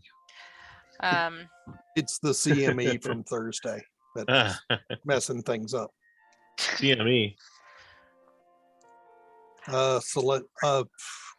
Corona mass ejection. Oh, from the sun? Yep, big Yep. magnetic storm. Yeah. Yep. Leo, you had something to do with that, right? All right. Can you roll the perception for me? Yeah. Because I'm just not able to do it right now because everything is just acting up at this point in time. Yeah, no, it's no worries. Let me just scroll up to your character sheet. Hopefully I roll well. Perception. It should be a +3 to my perception. So if it doesn't have There it, you go. You got a dirty 20. oh, nice. Well, that's All right. okay. So everyone then notices that the mongrel folk, who I don't think any of you ever asked their name, but the mongrel folk seems to be kind of like counting on their hand, like counting on their fingers, and for I'm gonna say Lucian and Isabel, you can also tell it's like they're listing names. You know, kind of like they're trying to figure out, because you had asked about how many people are in there, so like they're trying to kind of figure out. Oh, quick, bring him out while he's got a count going. Okay, I bring him out. All right. He comes out. All right, come out of here, Skippy. And then like you start hearing like there's, I was like, you know, there's Frederick, Hendrik, Sophia, like Rick. yeah, kind of a thing. And then he stops and goes 50. And that's all he says. So That could be bad. yes, I agree. I think taking a more stealthy approach might help us. I can cast something to help us out to get in without being noticed very well. So let us move on and try to contain the situation as best we can. Okay. Tell me your name, mongrel folk. Me? Otto. Otto. Oh, Otto. and I thought it was Skippy. I thought you told me you were Skippy. Otto. You said your name I was just Skippy. called him Skippy. Well, Otto, allow me to tell you that you will soon be freed of your madness. Hey, you rolled. Madness? I'm not mad. I'm not mad. I'm fine.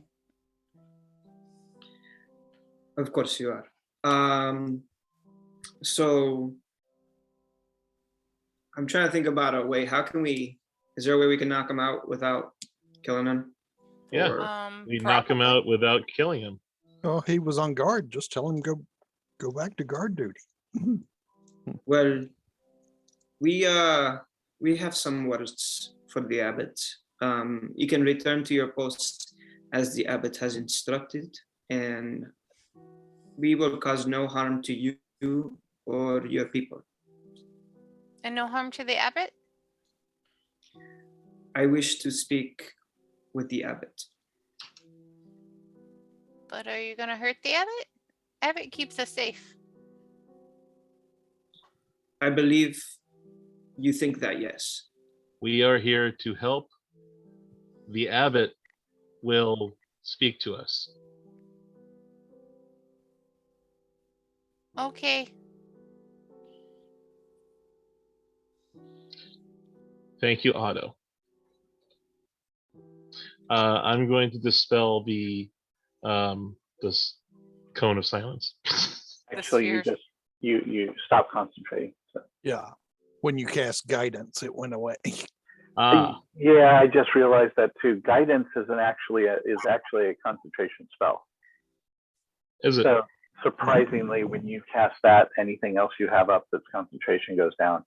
I completely forgot about that. Yeah. Good thing we didn't say anything important while guidance took that down. Yeah. I mean, he's also insane. Who knows if he would have. Understood. Yep. Probably finger paints with his own poops. That's a very mean assumption. I told you Lockhart's a bully. Lockhart's You know what? very mean. He's kind I'm of a not. jerk. I am a very honest person. How about that? You going to just stealth in, or what do we want to do here? Let's investigate the abbey to find a way to get by all of these mongrel folk and not create a disturbance. And at this time, she's gonna cast Pass Without a Trace. Okay. On everybody. Give me 1 second. I'm trying to pull everything up. I had to exit out because internet was being wonky. Yeah, no worries. Yeah. 1 second while I do that. Yeah, don't worry about it. The sun had too many coronas.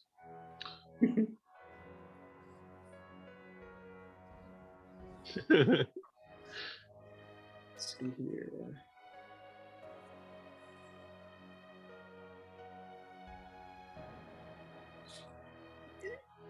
All right, almost there. Okay, I think, yep, there we go. Okay. Now, I Alright. am going to ask a question real quick before we get too involved in this. Because daylight savings time is tonight and we all spring forward an hour, Mhm. do we want to just kind of stop it here and you all kind of pick up and do your, however you're going to handle the Abbey next session?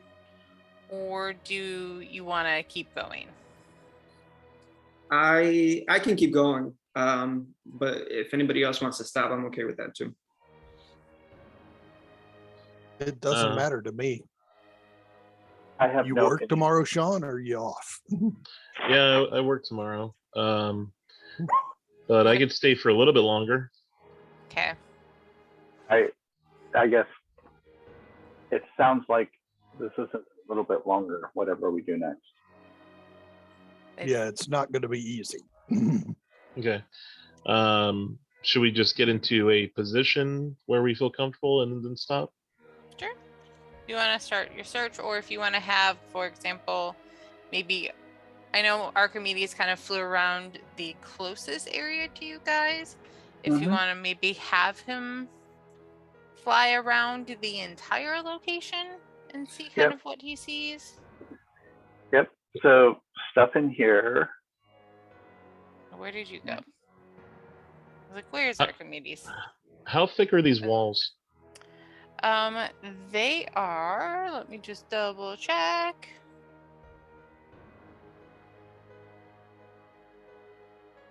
It looks like they are.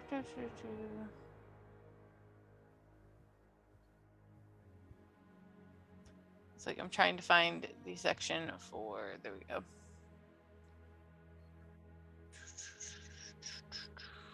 So if he goes up, there's roofs over everything, right? Mm-hmm. Okay. Well, not everything. There is this area kind of in here is a courtyard.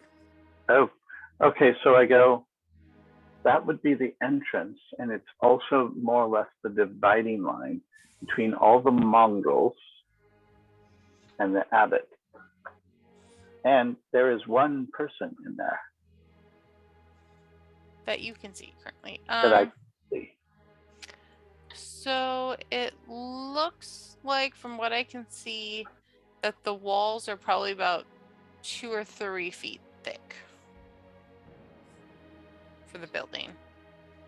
Well, just a little FYI, I do have one spell that we were discussing earlier that is shape. What is it called? Shape stone. Stone Say what? shape. Yeah. What? So I'm gonna just put that up here on VDT. Yeah, but keep in mind, what spells did you take this morning?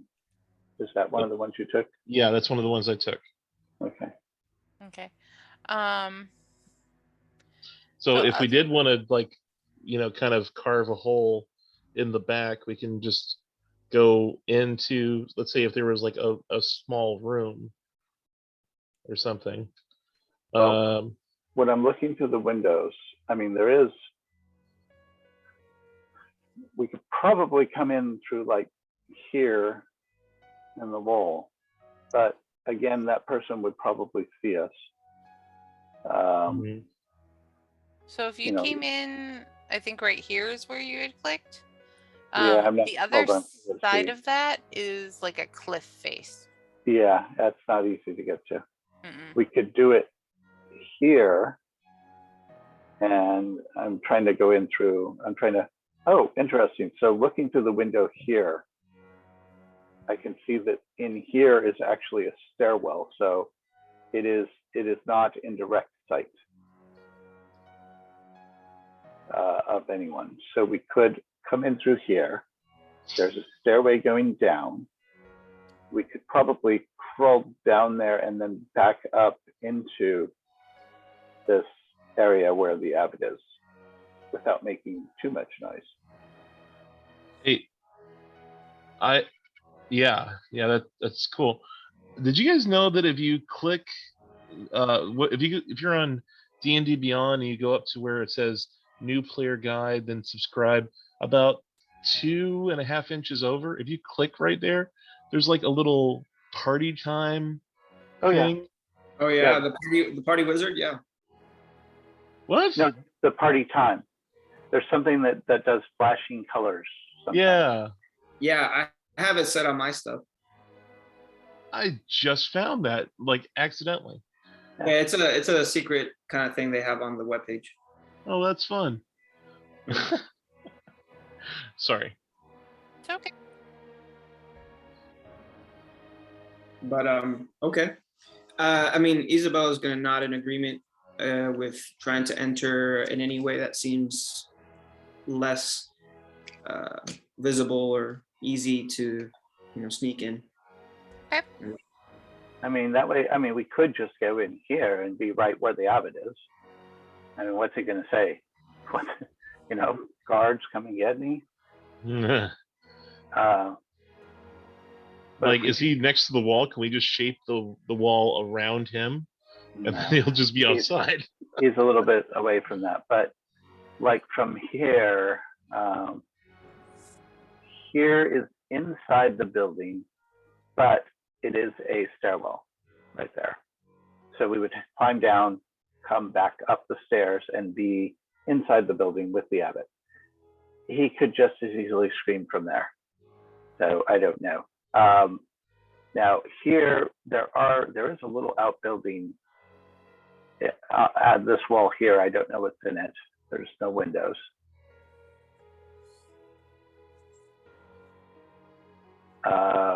And here is the entrance to the area where the Abbot is.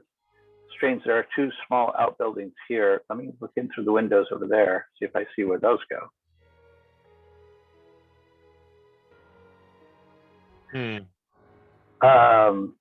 Those don't seem to. Yeah, that's interesting. It's there is a little outbuilding here, and I can't see inside of it. The door seems to go out into the courtyard. Can Archimedes fly into the building? Not really. The doors are Nothing. closed. Yeah, and nothing on the roof, right? Nope. Is there a window? He's been looking through the windows. Yeah, but none of them are open. Nope. Oh. I mean, it's chilly up here. Huh.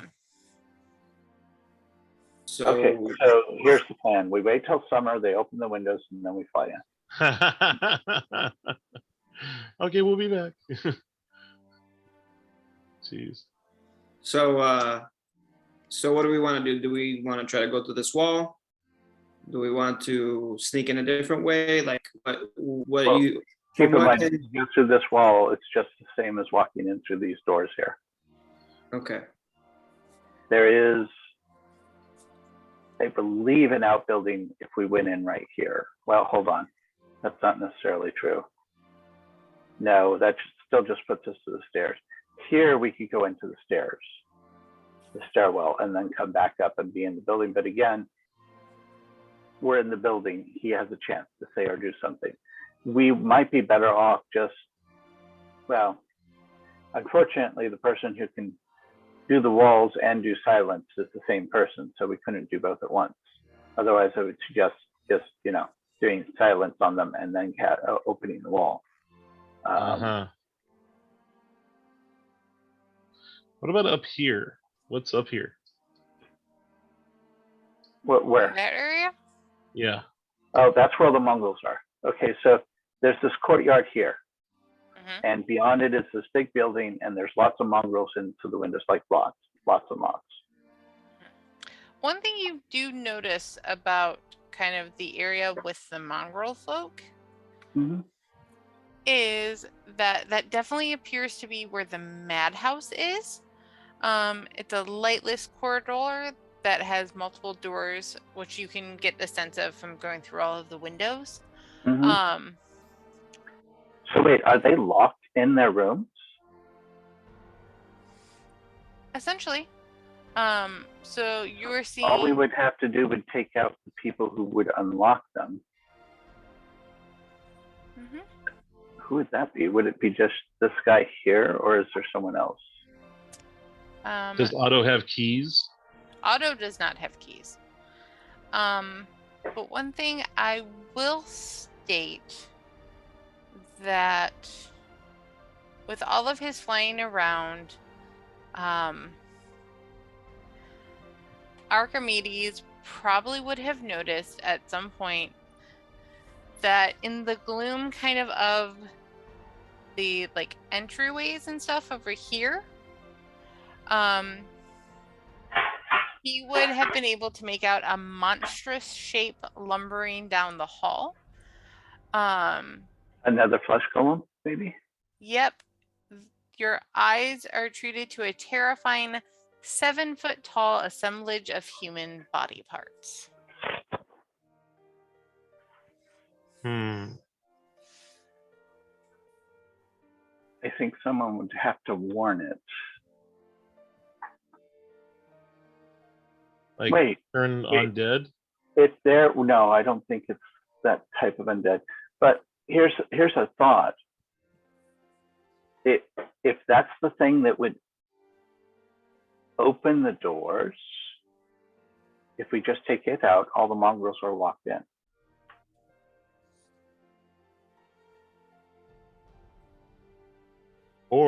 we could just shape the wall so it closes off the doors for the mongrels to get out. There are several doors. Is there a main one? I don't know. Hold on. Let me look around again, because I think there would be two, because there's one. There's a door here at the far north. Mm-hmm.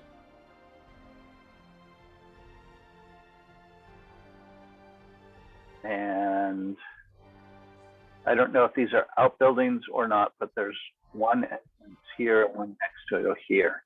So there might actually, that looks like an outbuilding because there's no path going to it. So it looks like there's one to the north and one to the south. We could just use manual methods to seal up the north door and then come here and seal up the south door. That doesn't mean they couldn't break through windows and come out. Yeah. Very true. What is this thing here? So that appears to be a, like, I was just reading about this creature. That is another mongrel folk who seems to be afraid and chained to some sort of post. Ah, well then maybe he is not somebody that would be giving things away. Yeah, maybe we should talk to him. So what way are we deciding to go then? Because I'll be honest, I'm still trying to figure out like what's the best way right now to enter based on the information you're telling us. I was trying to tell you information so that everybody could pitch in, but I guess the best idea would be to somehow barricade the north door and then come down to the south, go and find out if that guy is going to warn them. And if he's not going to warn them, blockade the second door, or try and encourage the flesh golem to come out and then barricade the door. Or we could just barricade the door, free that guy, and then go in and deal with the abbot. It's a lot easier to deal with one thing at a time. Is the flesh golem kind of walking a pattern or something? Oh yeah, it's definitely like a patrol pattern. Does he ever leave the building? Not that you've seen. I'd say barricade the north door, come in, barricade the south door, see what that guy has to say, and then hopefully just go in and talk to the abbot. So maybe is the abbot different from the diva, or are they the same, you think? I think the diva is the abbot. That's my opinion. And he has a flesh clay golem in there, and a flesh golem in the next to the mongrels, and a lot of very crazy mongrels in there. Mm-hmm. Now, what would happen if we released all the insane people? It would probably kill us. And it probably wouldn't work in our favor, mainly because of having to deal with multiple things at once.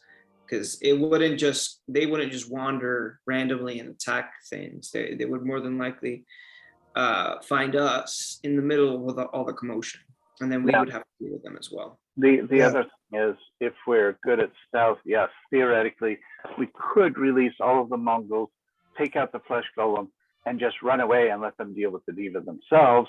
But that's making a lot of assumptions, and there is, we haven't talked to the diva, so we don't know really what's going on. Are you? Yeah, because remember Otto. Yeah, are you having this Kind of. conversation in front of Otto? I mean, I'll be honest. I'm trying to, as a player, really figure out what's happening right now based on what he's telling us. So let's ask Otto what the best thing to do is. No, let's talk to Otto about what is that flesh golem thing that runs around with the mongrels in the area where the mongrels sleep. He's the guard. He keeps us fed and safe. Safe inside your rooms? When we're not doing work, yes. when we're not tending the gardens or on guard duty or. What time is that? What time are you guys supposed to be in your rooms, and he makes sure you stay there? Well, it's too cold out to do the gardening right now, so we all, unless you're on guard duty, or cleaning, you stay in your room.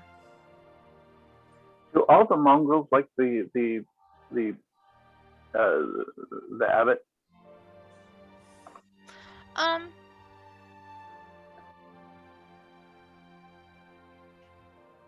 And like you can see, like he's going through like his head, like the checklist of everyone. There's a few that don't. Merzina, she's very very afraid of everything, and she only likes Colvin, and Colvin, he helps the guard feed everyone, and Who's Colvin? Colvin, he's one of my buddies. I was like, I'm trying to see if I can find a description. He's about 4'7", so a little bit taller than me, and he has two heads.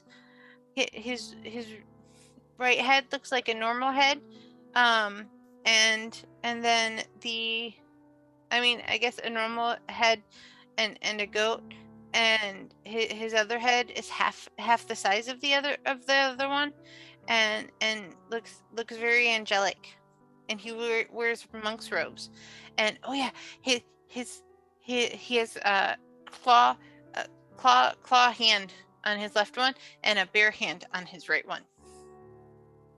Where is this guy?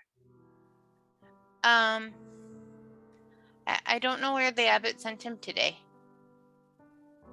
But he does. The abbot gives him lots of different duties. I have a question.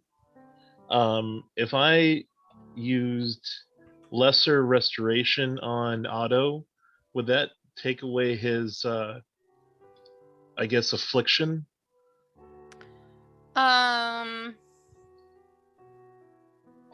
Probably not. Because lesser restoration. Yeah, probably not lesser, because he has a lot going on. So you couldn't cure like everything with that. Well, what does he have? It's just listed as madness. So if I could cure madness. Yes, let me check. I actually posted the rules on insanity in the chat there. Thank you. Because strangely enough, the spells themselves don't talk about madness. They but strangely enough, and here's an interesting one: calm emotions suppresses madnesses. So reading this, you could definitely at least temporarily cure him of madness with lesser restoration. I would need to but it actually says in the description that Mongol folk can be restored using greater restoration. So you could temporarily relieve the madness. Maybe we'll just have to come back another time to actually help him all the way, but for right now we could just get him to a certain state that he could help us out. Well, here's the other question then, because if we have to come back later to help the mongrels, they would probably starve to death without the abbot.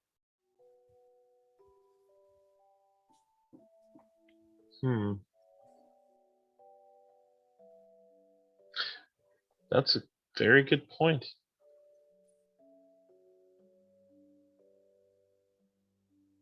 So with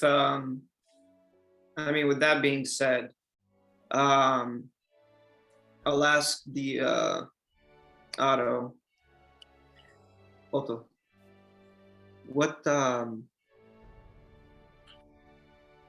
what was life like before the abbot? Before the abbot,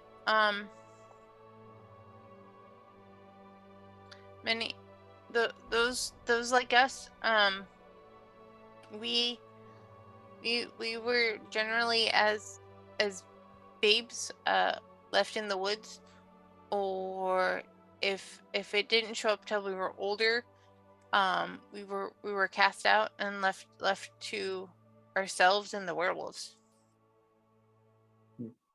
So you did not reside in this town prior to the abbot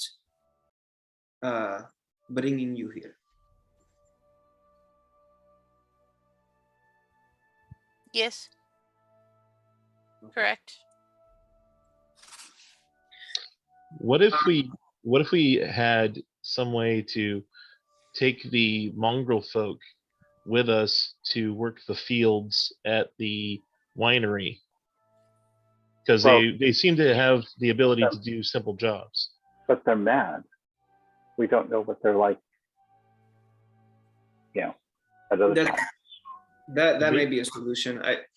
I'll say, well, that could be something we can determine after we continue on with what we're doing.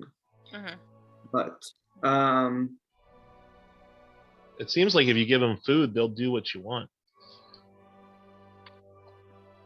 Even the abbot keeps them locked in the room, though. Yeah, and I mean, I will state, I mean, I don't think can you hear through Archimedes as well? Yeah, I could. Okay. So what is this guy saying while I'm there? So while Archimedes is flying around, you are hearing, like, he is hearing, like, some of them are talking to themselves. Some of them are kind of, you can tell, doing like personality shifts, kind of like more extreme versions of Adam. Some of them are fighting, pulling out their own hair, banging their heads against walls. Yeah. So yeah, if these things are worse than Adam, then we definitely don't want them loose in the world. Well, giving them a purpose, we could figure out something around that they could do well.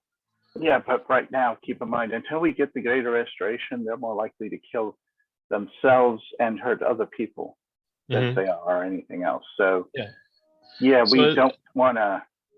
I would like to keep that as something in mind for when we, as long as the townspeople can drop food at the door, I'm sure they could feed themselves. But would the townspeople actually do that? They don't want anything to do with these. I mean, and the gates were unlocked. They were on rusty hinges. Yeah. They were unlocked. So it doesn't seem like they want to leave right now anyway. Yes, but keep in mind, the mongrels are locked in the rooms and kept there by a giant flesh golem. Yeah, they're not free to walk around. Right. Maybe we should talk to this abbot. Maybe he is doing the right thing, even if it's for evil purposes. I actually think that's a really good idea. I'm just thinking, even if he is the cause of this, right now, we would do more harm than good. Mm-hmm. Yeah, there's definitely got to be more of a structure for these poor souls. Just to throw the idea out there. What if we just left?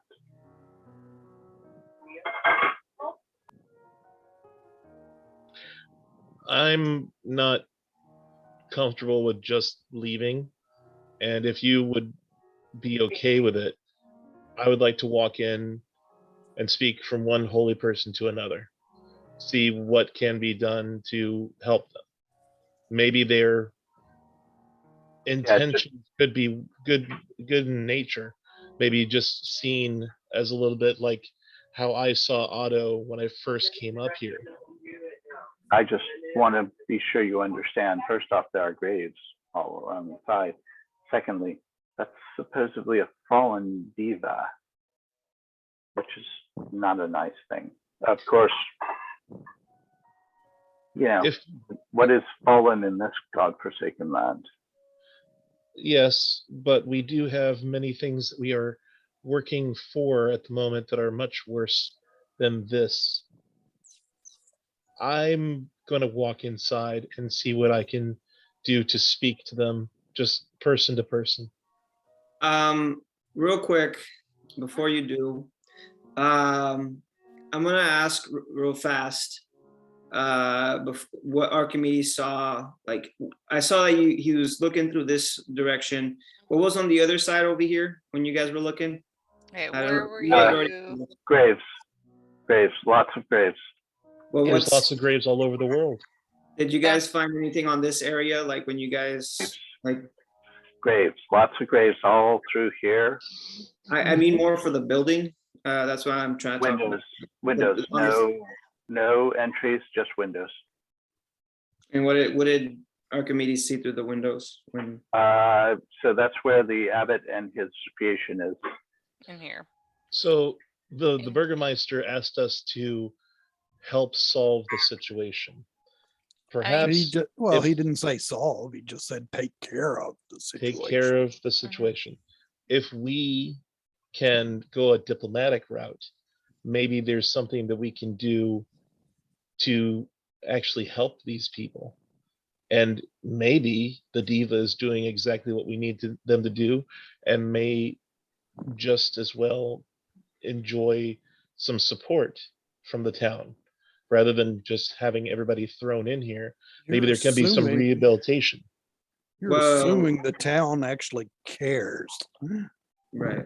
And I will say, if you are saying that this diva has good intentions, I highly doubt it. Only because in my experience with dealing with divas, when they are fallen because they have turned from their normal ways of life, not because of some other situation.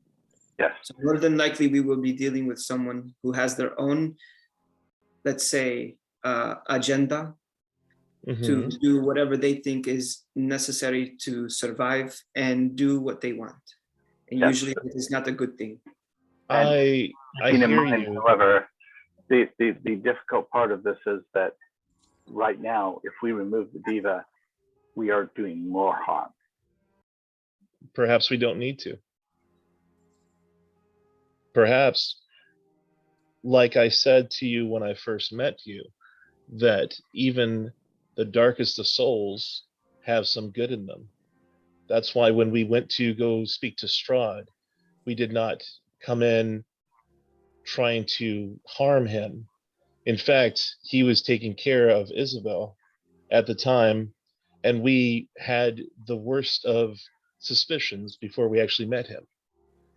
If you would allow me to simply, if you would allow me to simply go and speak to them, I'm assuming that if I come with no ill will, that I will be at least able to walk out.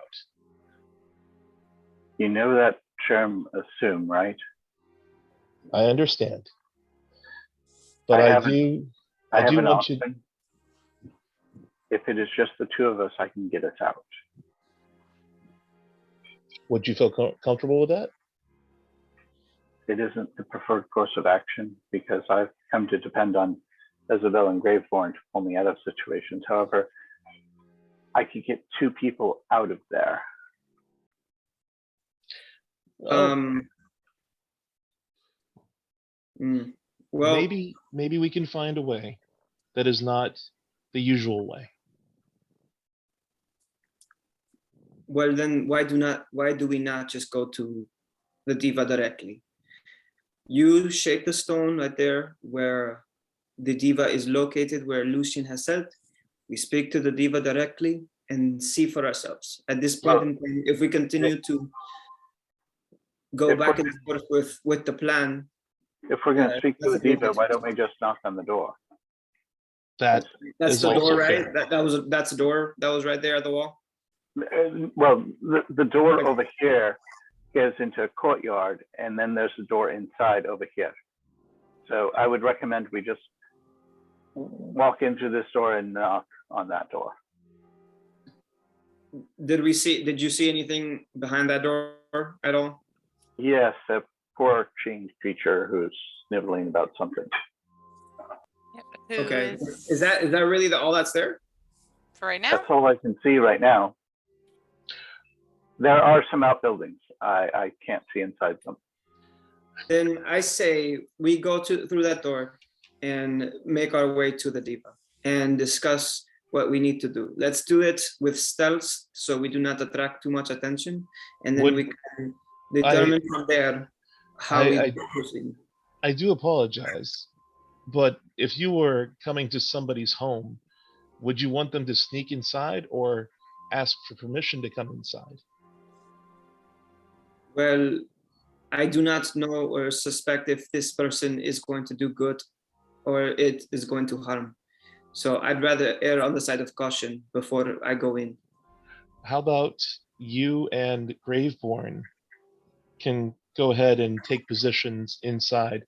Lucian and I will knock on the door and ask to speak to the diva.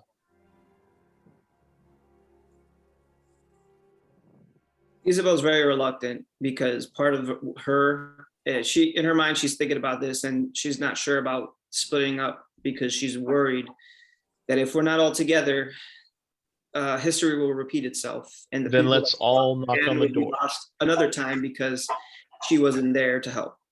So Let's all knock on the door then.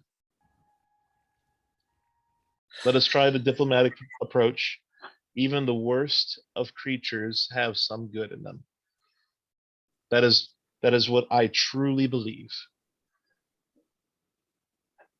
Why would all these creatures be alive if she did not have some good in her, or he? Useful I don't servants. think I believe that it's not. It has nothing to do with whether there is good in her or him, whoever it may be.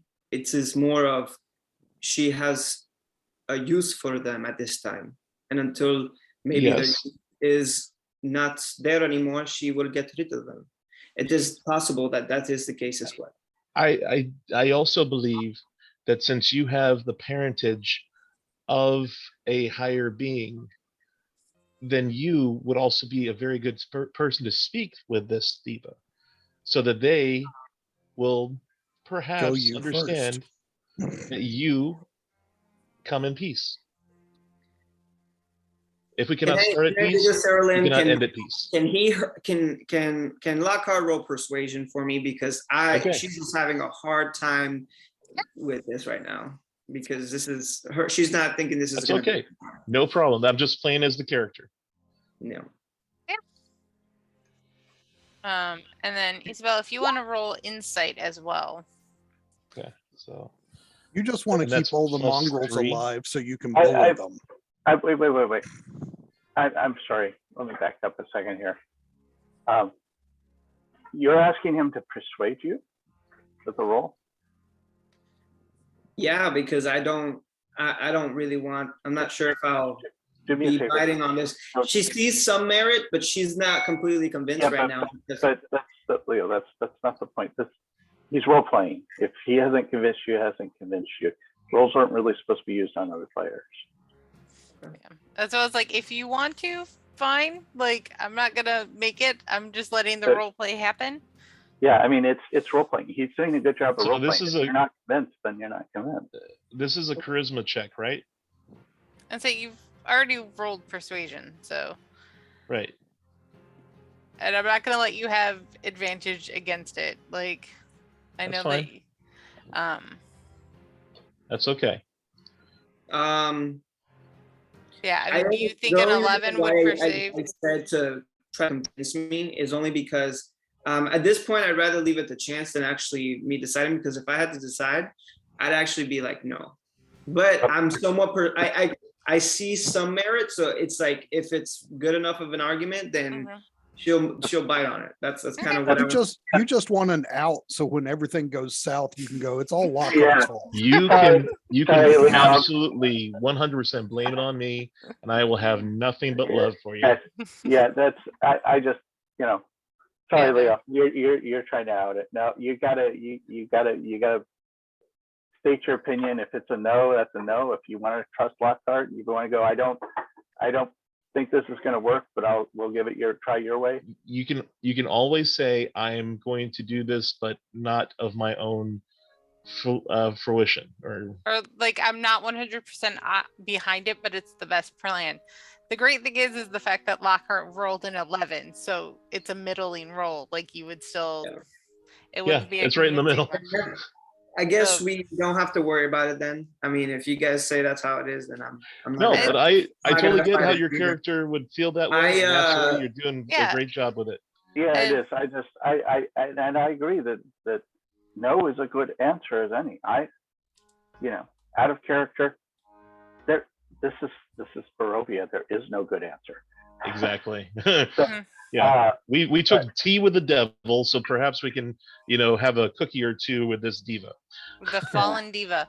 Yeah, and Well, I guess it's like the movie Shrek. The latter option is probably not the best, so which is come, guns blazing. So sure. The other way of thinking of it is, we could give it a try. If it goes south, we can still pull out our guns and go blazing. Exactly. And then we're much closer to the diva. Yep. I still say we should barricade the doors just in case. The thing is, the other thing she's thinking too is that she's not going to go at this alone, because if she tries to, it might not go her way. So that's why she'd rather go with everybody, because there's a better chance of things going better together, even if it goes team south. effort. Okay. Here's an alternative. Instead of either or, let's hedge our bets. Why don't we barricade? Why don't we send in a stealth team to barricade both doors, then go talk to the diva? That way, because then you're presenting yourself as a foe. Yes. For doing that. And if they just roll insight, are you trying to kill me? Then we're not trying to kill them. We're hedging our bets so that we don't get killed talking to them. We're obviously trying to talk it out.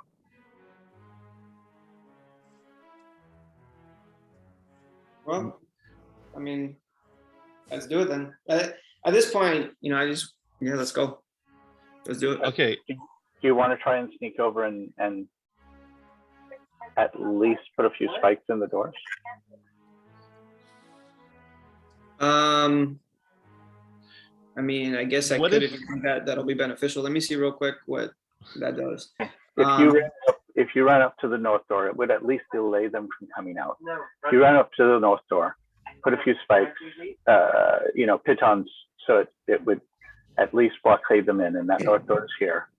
And then we rush back down here. I'd suggest we come in and talk to this poor guy who's chained up. It's a girl, find out by the way. Citra, I guess, right? It's a girl that's chained up. Oh, it's a girl that's chained up? Oh, okay. Talk to the poor girl who's chained up. And while we're at it, maybe put a few spikes in that door so that, quietly, so that if they try and open it, they're going to get more delay. You're talking about right here, right? That's a window. I'm talking about this door. Over here? Near the corner. A door here and a door up here. That'll mean I can't do pass without a trace, because I was going to cast it as soon as we started going. That's okay. We're not going in sneaky. Then we're not passing without a trace. If we're just going to go ahead and try and. I know. I'm not saying I'm going to cast it. I said my plan initially was to cast it, but I will cast it and then go ahead and just use it, because since it's a concentration spell. So yeah, we can do that once we get in, and I'll put spike growth in. Spike growth. I'm just taking spikes in the wall, or not pitons or something, not spike growth.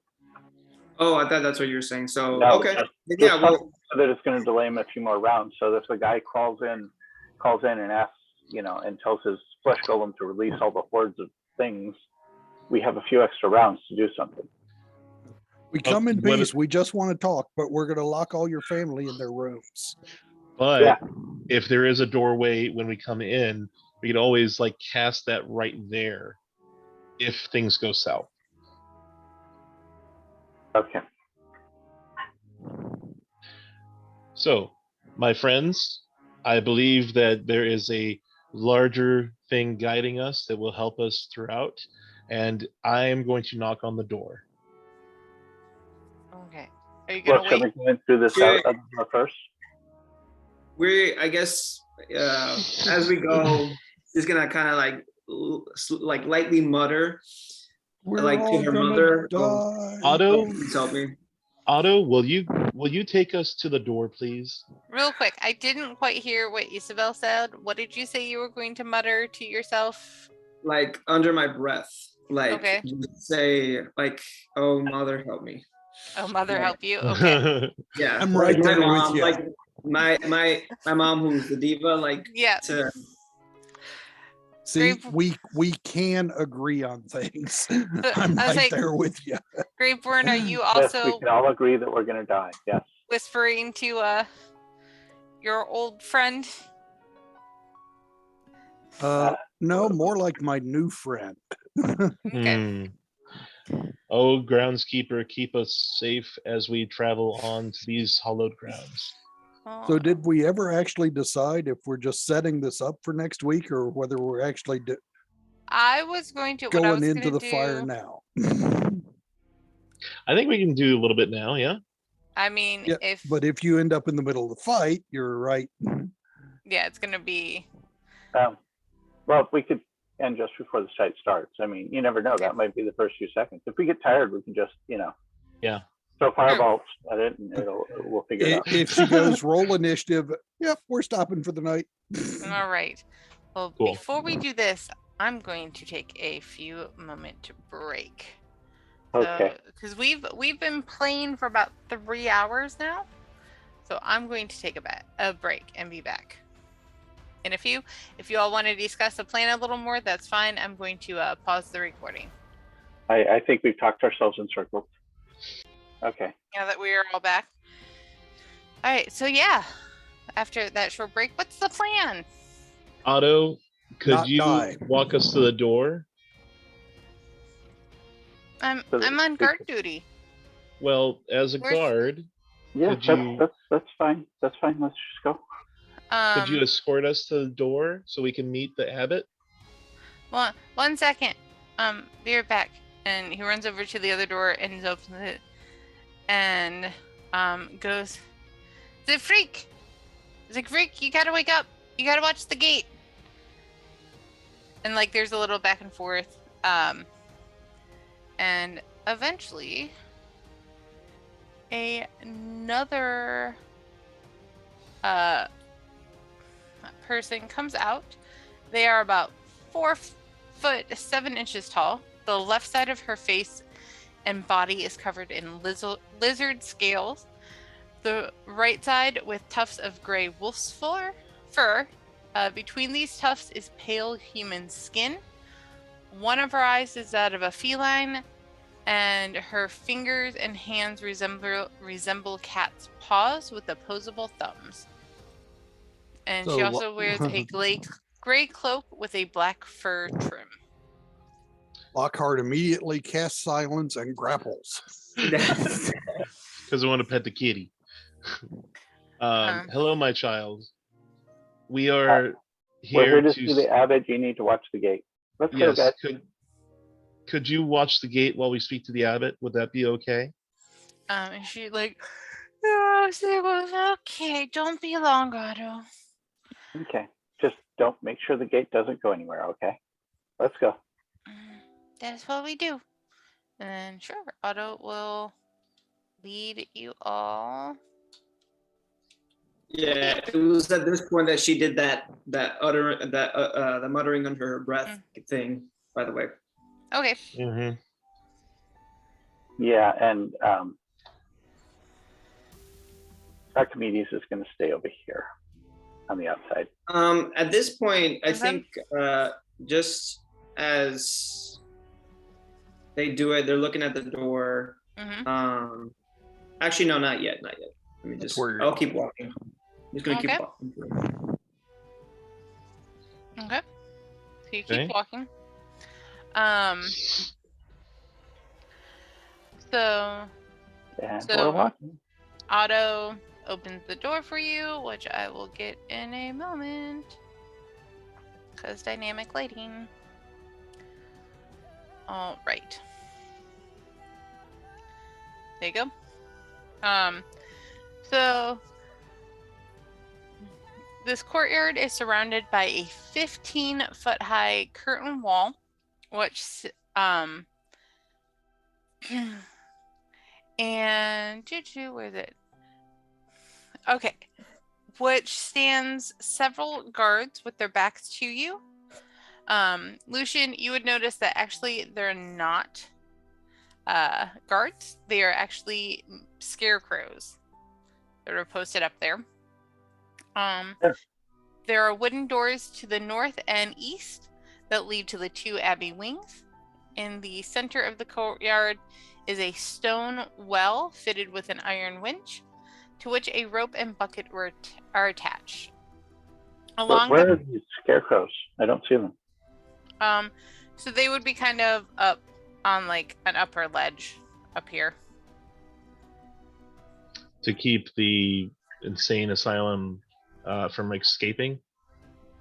To make it look like they're guards, yeah. Okay. Any other description? Yes. So along the perimeter, tucked under an overhanging wall, there are several stone sheds with padlocked wooden doors, as well as 3 shallow alcoves that contain wooden troughs. 2 wooden posts are pounded into the rocky earth that have iron rings bolted to them, and chained to one of them is a short humanoid with bat wings and spider mandibles. And then there are horrible screams coming from the sheds, and then the north wing, where the mongrels are. So I'm going to talk to the person chained up here. Okay. Hi. As you get close, she the creature kind of first tries to skitter away from you, and then when you get really close, she tries flying away. But she can't get far before the chain that she is hooked to goes taut, and she flutters about, madly screaming nonsense. Okay, let's not do that anymore. You're just gonna leave her chained up? Well, until we find out what the heck's going on with her, yes. That might have been a good time for a lesser restoration or a calm emotion. But for now, let's go talk to, what's her name? What's his name? I mean, once you walk away, she does kind of calm down, like stop flying, stop screaming. Just kind of stares at you all wide-eyed. Hi. Otto, why is she chained up again? 'Cause Colvin keeps her there.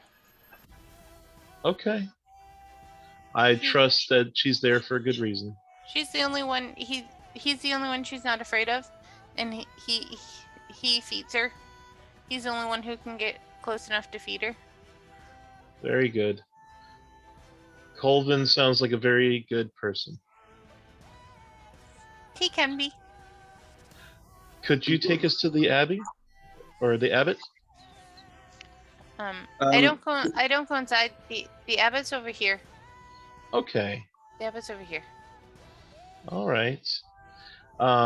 Would you wait outside of the door for us?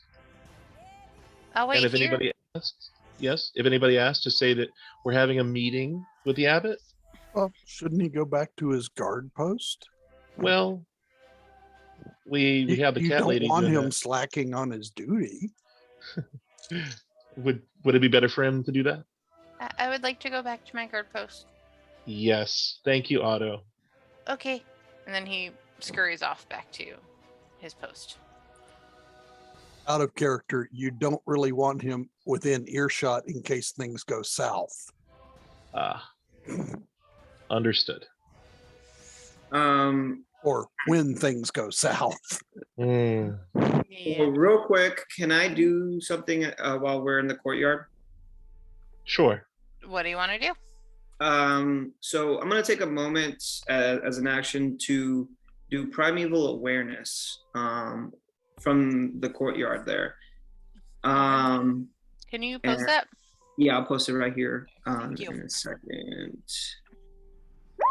And I want to use one of my huntress senses on these mongrel folk,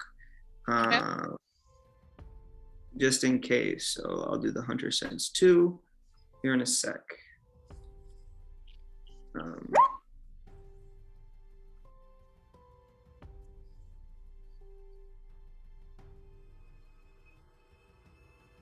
Okay. So what you learn is that these are the type of mongrel folk that are created and not born. You also learn that they don't have any immunities, resistances, or vulnerabilities. They are mongrel folk. And that's pretty much it. Okay. And then with the primeval awareness, I mean, within a mile. Yeah. And what type of creature are you sensing? Like, are you trying to use celestials, aberrations? Is that a choice, or is it like a general, I can sense all of those different things? I think because I thought it was like, yeah, it's just I okay. think it's all. It just Yeah. doesn't tell you how many. Yeah. So, yeah, you got a celestial within range. Yeah, you definitely have a celestial. Is that I'm assuming it's coming from this direction, right? The celestial is coming from the direction of the abbot. There are definitely so you can assume they're undead within 6 miles. Yeah. Okay. Do I sense it from like this direction over here? So because this would probably be your favorite terrain, and it's within 6 miles, it's kind of except to the north where the lovely misty fog is, they're kind of all other directions within 6 miles. There's undead, but you don't really sense any fiends, apparitions, dragons, or elementals. Okay. Or fae. But the only celestial being I sense is from the direction of where we're going, right? Yep. I did not mean to click initiative. I was trying to click. No, I honestly was just trying to click their character sheet, because I have a bunch of character sheets up right now. Thanks for the scare. For the mongrel folk, for the abbot, for the constructs, for the general information about the area. Okay. Got a lot of So I just wanted to sense what we might be around before we get into it. Really. So okay, sounds good. I don't think there's anything else I'm gonna do. Yeah, that's it for now. I just wanted to kind of get that feel before we went into it. Possibly. I do want to talk to everyone before we go in. If worst comes to worst, stay within 30 feet of me, please and thank you. And if things go really south and I'm trying to get us out of there, don't wait around, run, because the last 2 out will be able to go much further than you. Why do we have turn order up? Just in case. No reason. Okay. I mean, turn order was up for like half of this session because I didn't know what you all were gonna do, and then I closed it. Okay. And now you're failing your deception check. Stop it. Okay. I'm going to walk ahead, and this is the entrance I mean, that's the entrance to something. to something.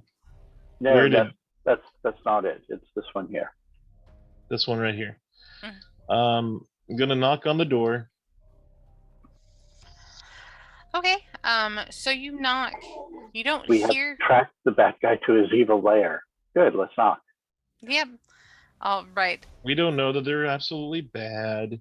They may have some good in them. And now the other three of us leave. And then Isabel, she's gonna take out 2 little fluff balls from each bag and summon them real quick before Okay. we enter. Oh yeah, let's get a rhino and stuff and charge it into the abbey. Mm, And Depending Abbey on how big they're gonna be right now, really depends on whether or not they come in. Okay. So, yeah.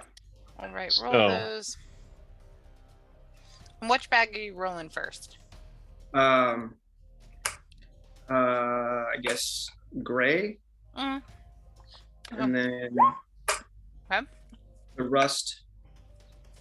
All right. So you get a weasel yay! and a goat. Yay! We bring you a weasel and a goat. Weasel. A Hey, weasel. you know, I can do that with goats too. Yeah. Your Want me to goats. summon one?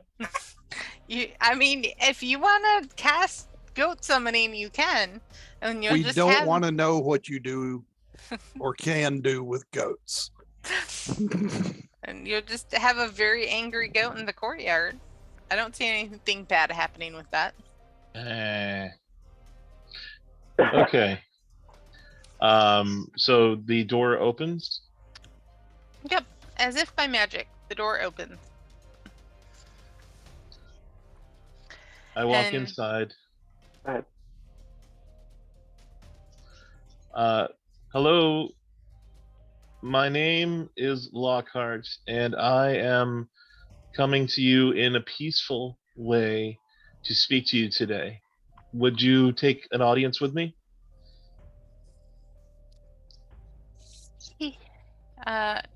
He stares at you for a moment and goes, "You intrigue me. You may enter."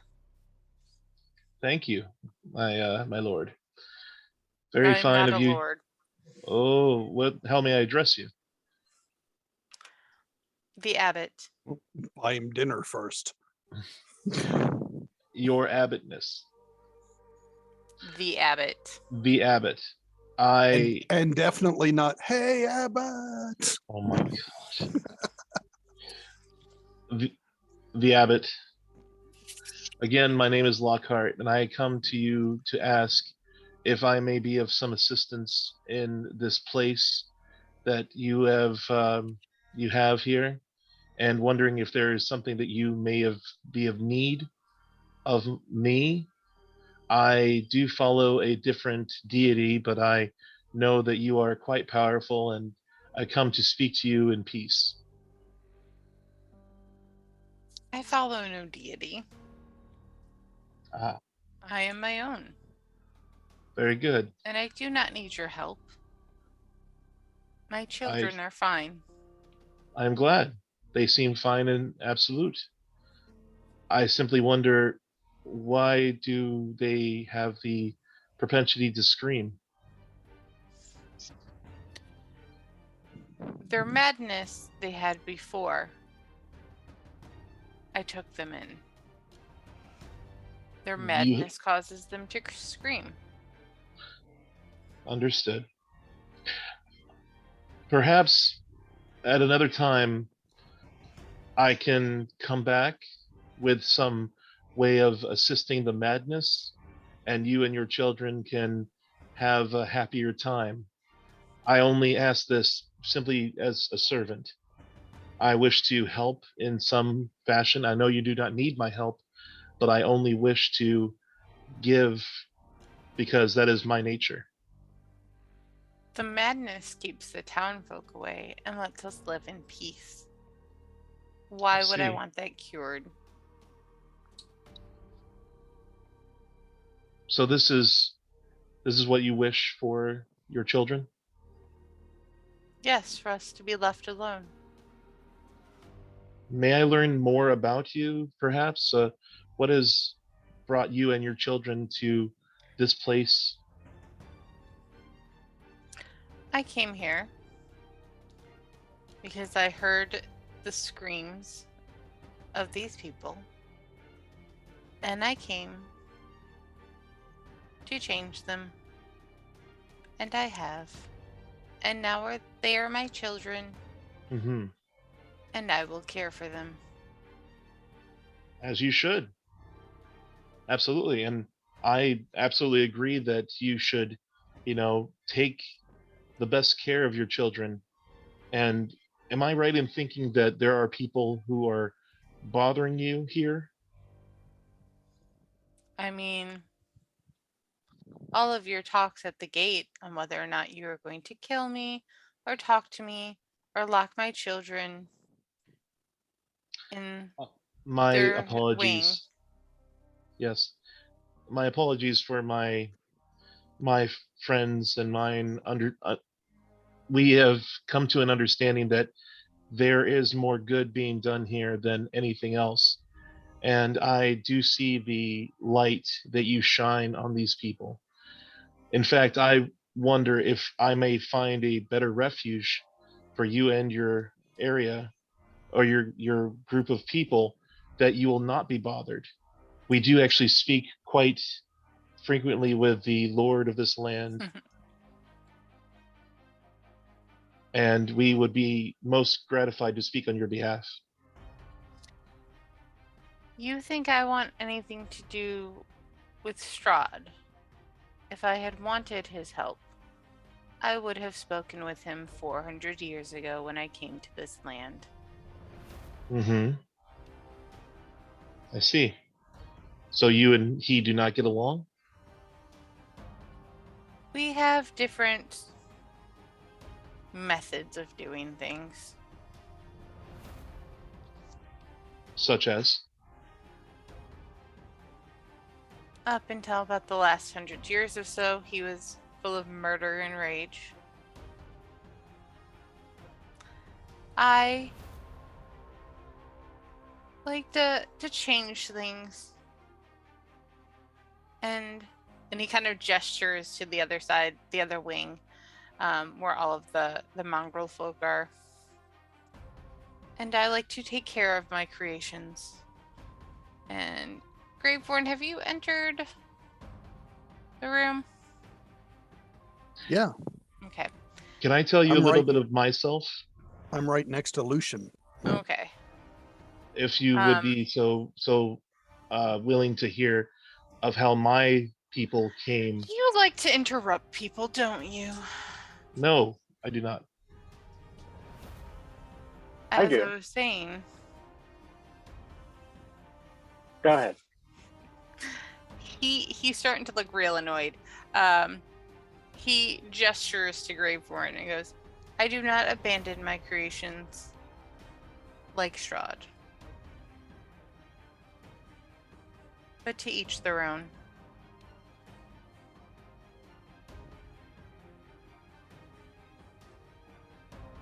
May I say something?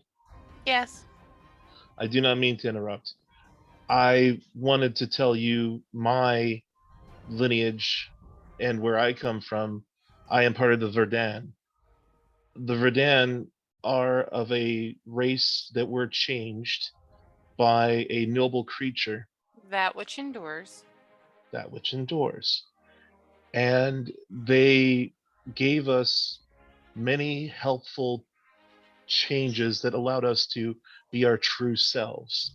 And however we wanted to live our lives, that is the way that we were given freedom to become our true selves.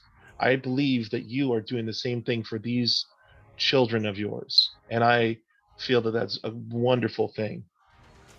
I only want to ask, is there a better place beyond this church that you may need, that you can have a lot of far off land for your children to run free and to enjoy more freedom?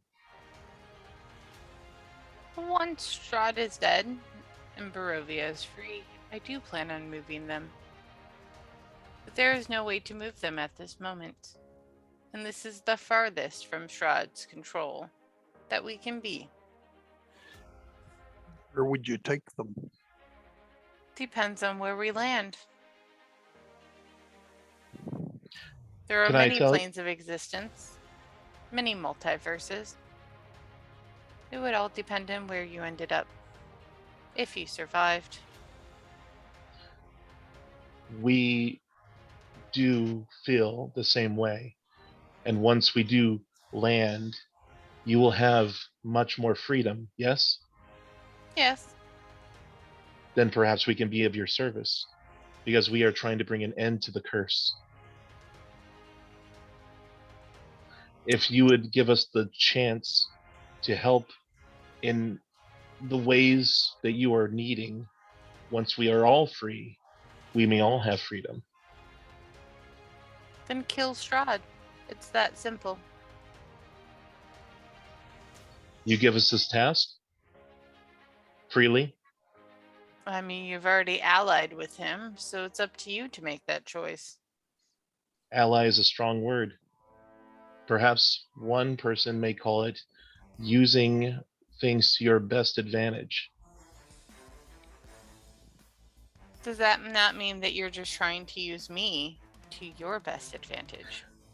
We all escape this land if we are all free. You, I, they will all be free. That is what I seek. However we may achieve that, that is how I would want us all to win. There is good in all of us. You may call me altruistic, but I call you believe- naive. you may also call me naive, but I do believe that we can all get out of this bubble together.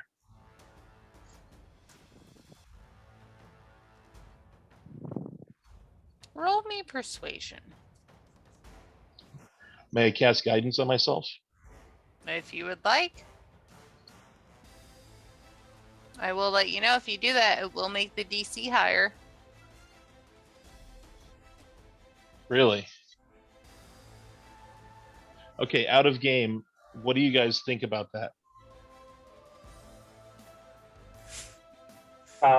Guidance is only a D4. Yeah, don't do that. In other Okay. words, she's saying that he would see it and recognize it and it would work against you, so don't do that. Okay, so straight perception. And may I ask, I thought it was persuasion. persuasion. Straight persuasion, can I have advantage?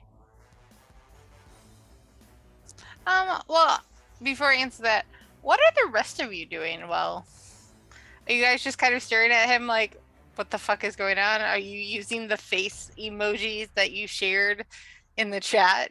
Like, we're all no, gonna- that's like player. That's me as a player being like, I don't know what's about to happen. But as Isabel, she's just listening Okay. to the conversation to see how it goes. Okay. At this point in time, this is all she's doing. She And hasn't. just kind of petting the weasel. No, not petting the weasel. The weasel's probably hanging out. Probably hanging out. on the I'm sorry, I sofa. took that the wrong way. No, So you did took the the way weasel. that everybody else did. The weasel. The weasel. No weasel petting here. Mm, Paulie Shore will be so the weasel's probably disappointed. just hanging out I on her know. shoulder right now. Okay. And then the goat is just probably right next to it. I can't actually, just real quick, I can't pull up the goat. It's not letting me, so just letting you know. Well, give me a moment. But no, as of right now, all she's doing is just listening. Okay. She's not gonna interject, or she hasn't interjected yet. But we She offer should. you this goat. All right. Grapeborn and Lucian, what you doing? Standing there like this, just watching. Okay. Grapeborn? Listening, thinking. Waiting for the inevitable. Okay. All right. I will then I'll let you have advantage.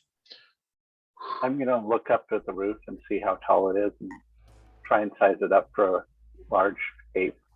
Okay. Persuasion? Yes.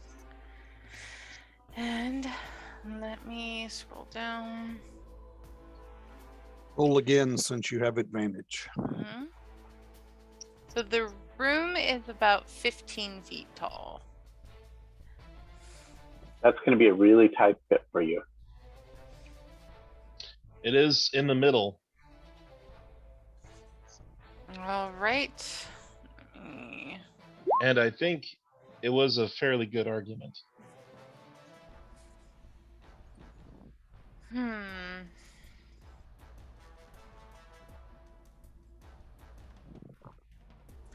He's quiet for a little bit and then goes, "If you leave now and do not harm any of my children, we may have a deal." Yes, my abbot. I'm not your abbot unless you would like me to become one. Unless you'd like to become one of my children. I'm sorry. Hold on. Because the problem is that the people in the town are scared of you. That's why they wanted us to come in up here and find out what's going on. You have found out what's going on. All they have to do is not bother them, and we can facilitate that. Real quick, Mhm. just trying to recall when the Baron told us to come here and take care of things in the Abbot. Was he insinuating that we make it available to them like it was before? Is that, I mean, is that you could take it that way. It could also be taken that he wanted you to murder all of everyone inside here.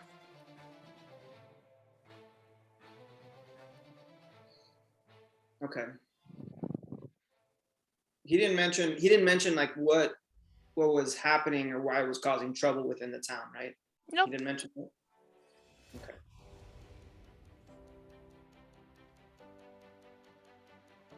And he said, and the abbot just said that that they were already mad. They were all ready mad when they were sent up here. Okay, And so yeah, I mean, We're getting mixed signals.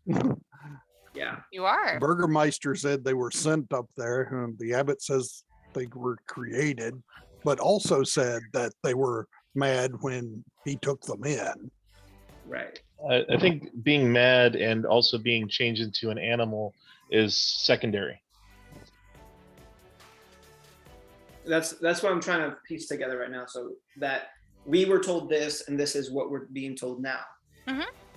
Although I don't trust the abbot 100%. Do you trust the Baron? I don't either. But I know when the abbot speaks, it doesn't really like to speak lies in a sense. Like it doesn't have any reason to lie about what it's saying, but what it's doing, I still am not 100% feeling it. Would we be able to roll insight just without incurring any kind of wrath? I mean, depending on what you're trying to Well, be let's just insightful say about. Well, let's see if I believe what this Okay. what the abbot's saying. As far as what I think as a player that it's not, but I wanna I guess I can go for it. Yes, you can roll insight to see if you believe what he's saying.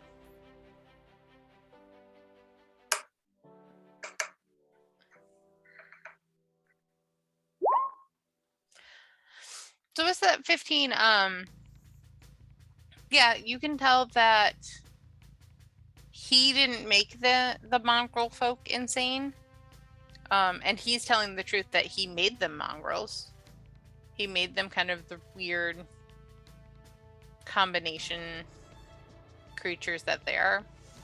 Yeah, so he took a bunch of insane people and converted them into mongrels. Yep.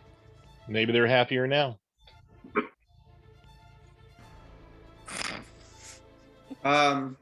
So Who's to okay. say? Lucian, the look on your face was priceless. I'm so glad I looked over. So Yeah, well, I mean, at this time, it's not unusual. You know, you get creatures, you lobotomize them and stuff, and they're always happier.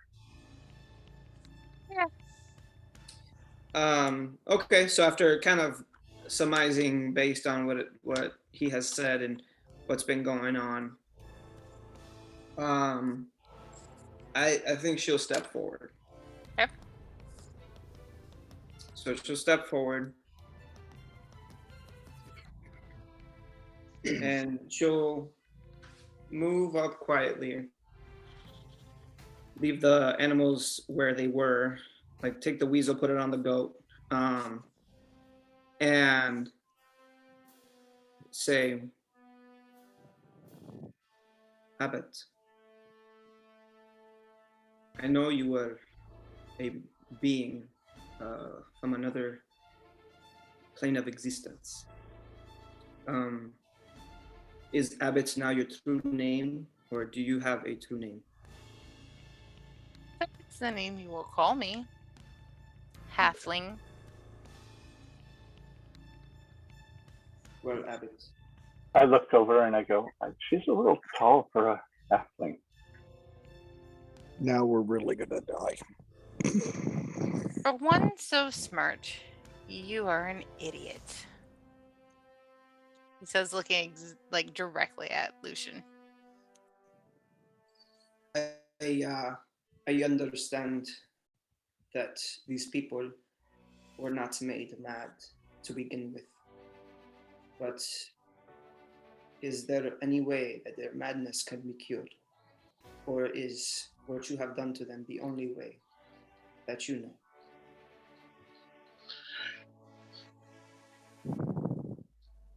It is my preference, and it is what I feel is best for them. There is nothing wrong with their madness.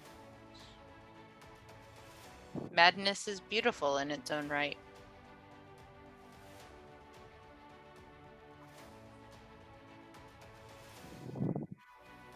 Do you know why the Baron and the Baroness want us to come here to figure out how to stop this madness?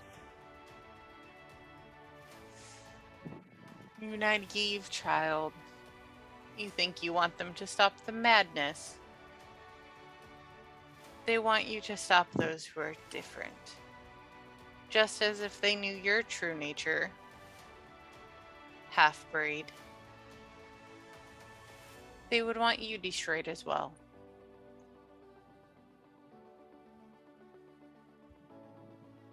Okay. She'll look for a moment down to think. Well, understood. I seem to see the truth a little bit clearer. And we'll talk with my group and discuss ways to have these people not disturb you, as although your methods are different from what these people are used to, it seems that you only may want what is best for those that have come here in your own way. Mm-hmm. I will do what I can to have these people not disturb you and this Abbot, and hope to broker some peace, and hopefully things can change. Because as Lockhart has spoken, our end goal here in reality is to take Barovia of its state of being and remove this curse upon the land and stop all harm and unnecessary violence and death.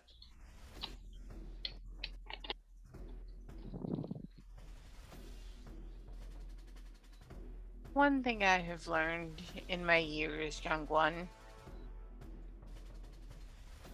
is that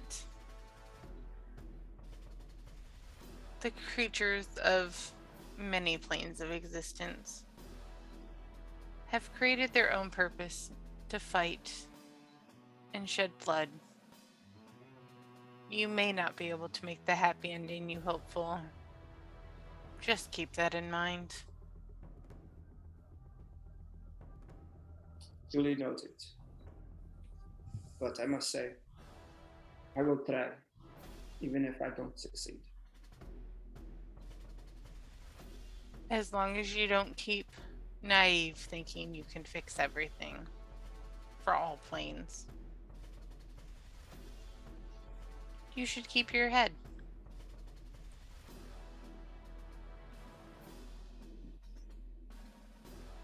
So she'll just turn around and tell the group, I think we got what we came for, unless you have any other questions for him. No, but do remember that we don't have a place to stay. Yes, we do. Where? In the town. They No, they're not gonna grant us that. Yes, they anymore. will.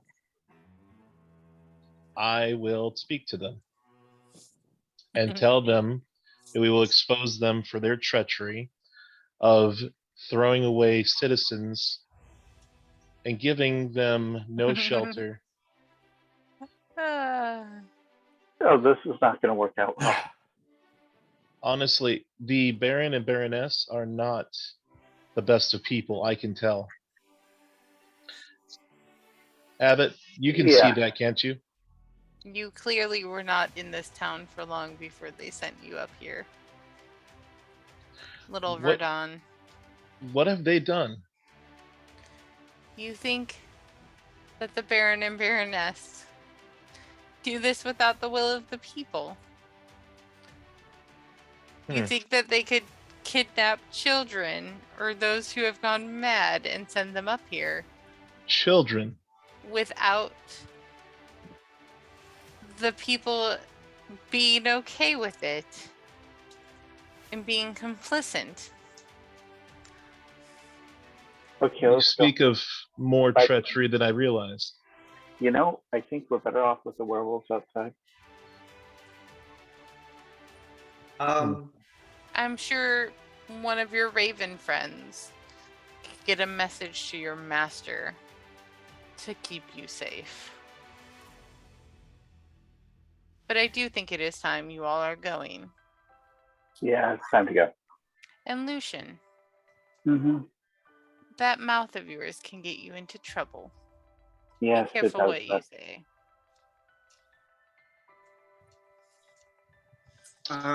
I say I am leaving, and tells the goat to come, picks up the weasel, and just walks out at that point and starts headed towards the gate. And as you're leaving, the abbot will call out to Graveborn. No, Vittori, Arbiter. So nice to see you again. Glad I didn't have to take your head this time. Oh, damn. I look at Graveborn. Well, that's past history. Okay, if you're sure. It was 150 years ago. Almost to the day. Things change. I'm not quite the puppet I was then. So I see. Still helping your master, though. I hope your ending goes better this time. Yeah, if not, there's always another beginning. Very true. Until next time, Vittori. Perhaps on better terms. We can hope.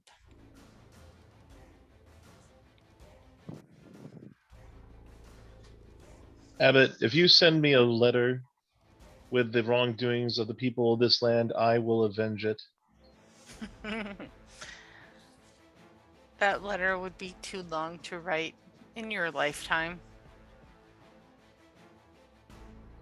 Just remember, Barovia has been stuck in this loop for 500 years. And before that, there was plenty of war. Plenty of horrible things happened.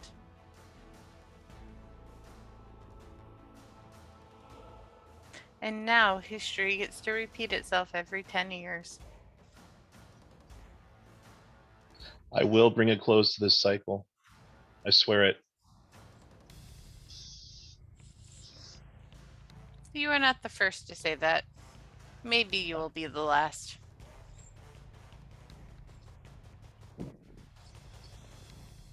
Anon. Uh-huh. I will leave with one parting shot, though. Okay. You believe you do what you do in the best interest of your children. That's a tale I've heard told before, but not by you.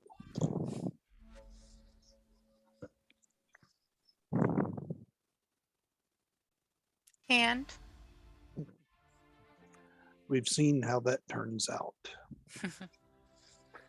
Every 50 years or so.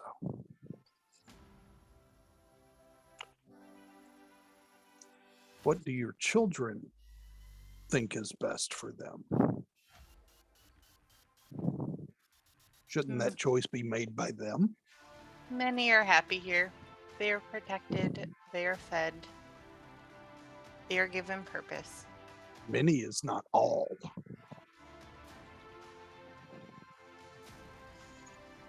No parent can make all of their children happy all of the time. So if My you goal do is break, to keep them safe. if you do break free and take your children elsewhere, what of those that don't want to go? They can stay in Barovia, wherever it ends up. As long as it's their choice. That is all I ask. We'll One see should what get happens. to make the decisions that affect them. That is a lesson I've learned many times. Says Strahd's little puppet. As I said, my strings have been cut. So you say.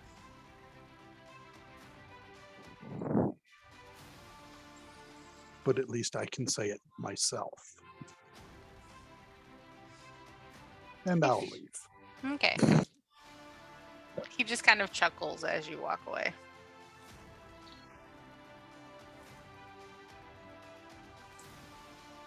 Right.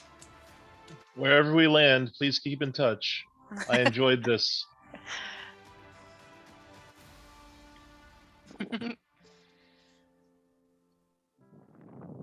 Amusing little Verdon. I need to make sure I find more of you. You're quite entertaining.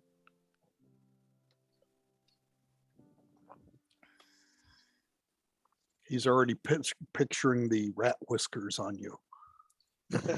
Or something. I think that would look very dapper. All right. What are you going to do now? Walking up to Otto and saying, I'm already like at the gate waiting for everybody so we can get the heck out of here. all right. Isabel's casting Get the Fuck Out. GTFO. Yeah, I don't even know where she is anymore. Mhm. Today I'm going to the gate, so I'm probably at the gate, All right. like I said. Well, Otto, I hope you I have a see good. the gate. I hope you have a good day. I give him a hug. He And just then kind of like, silence and grapple. he just gets like really stiff and like puts his hands up like he's gonna try and like claw at you if you try and grapple him again. Okay. All right. Lockhart, you must have permission before you touch. Oh. Okay. Thank Personal space. you. All right. So, are you guys gonna try and leave Krezk without finding the Baron? Or are you just gonna? Let's I just think wait. I'm gonna suggest to everybody, so when we finally everybody gets back together at the gate, I'm gonna say we need to find another way out of here, because the moment that we show our faces and that the abbot is not, quote unquote, restored to what they wanted, we they will not receive us. That's okay. We got it covered. Wait, do we need the cart, or can we just leave? It's up to you. I think we can get the cart and leave. That's no problem. You don't Okay. have to say anything. Let me specify then. Can we get the cart and leave without you declaring war on the entire town? For now. Okay. Unless Lucian wants to get a So- nat 20. Whoever wants to can roll me perception. I will mention to Lockhart something here real quick, but let me do the perception real fast. Okay.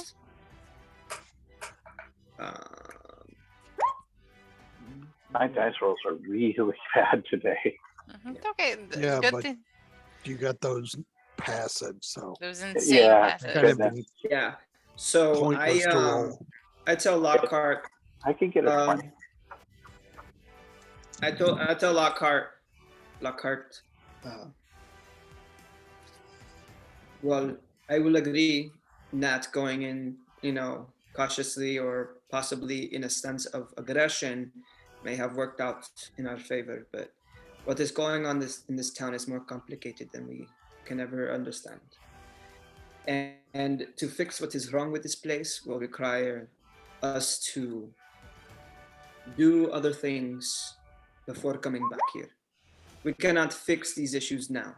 This is an issue to resolve when we are closer to our goal at the end of this time that we are here. So we may return to try to solve the issues of this town, but this is not the time to do it. Do you know what it is to hate someone? Yes. That is an emotion. To hate is an emotion. To love is an emotion. All emotions are not meant for people who don't deserve them. I will come back to this town and I will try and make things right. But right now, I have no emotion for anyone here in this town.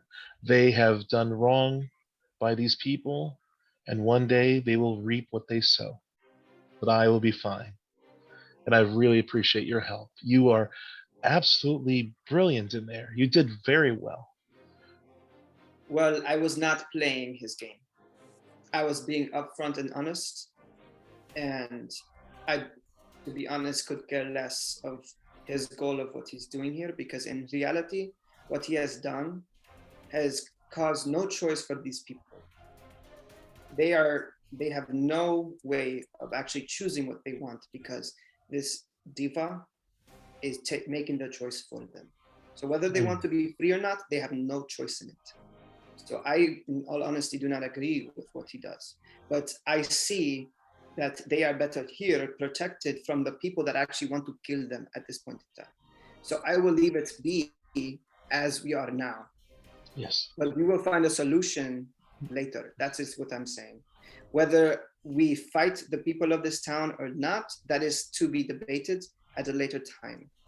I'm not saying they need to. We're gonna find a peaceful solution with these people. It may not, in all honesty, but my goal is to create a place of stability and peace in Barovia. And if it is better without these people in it, that'll depend on how they react once we come back. Through friendship or fire, all will be cleansed. And I find that to be very, very good. I really appreciate everything you've done. Let us move on. I'll be honest, bro, I'm getting weird vibes from you right now.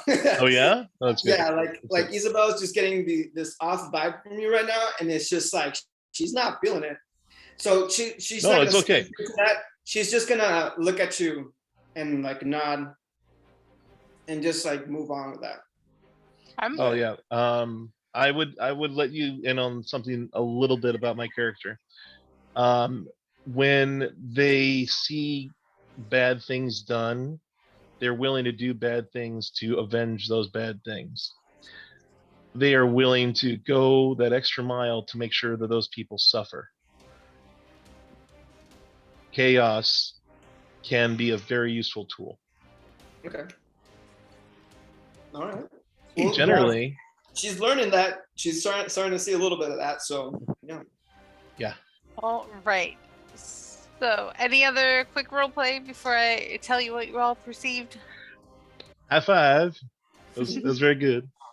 All right. So I will state that Graveborn and Lockhart do notice that there's kind of a little flock of ravens. Lucian, you notice that they are actually were-ravens, and also that there's one that you actually recognize. His name's Ivan Vadu. And he is one of the villagers of Valaki, who has also been one of the were-ravens who has delivered messages from Strahd. Okay. Can I just go? And he flies over and like still in raven form, and just kind of lands. I'm assuming Archimedes is on one of your shoulders, and he just lands on the other. I look at him. Got a message?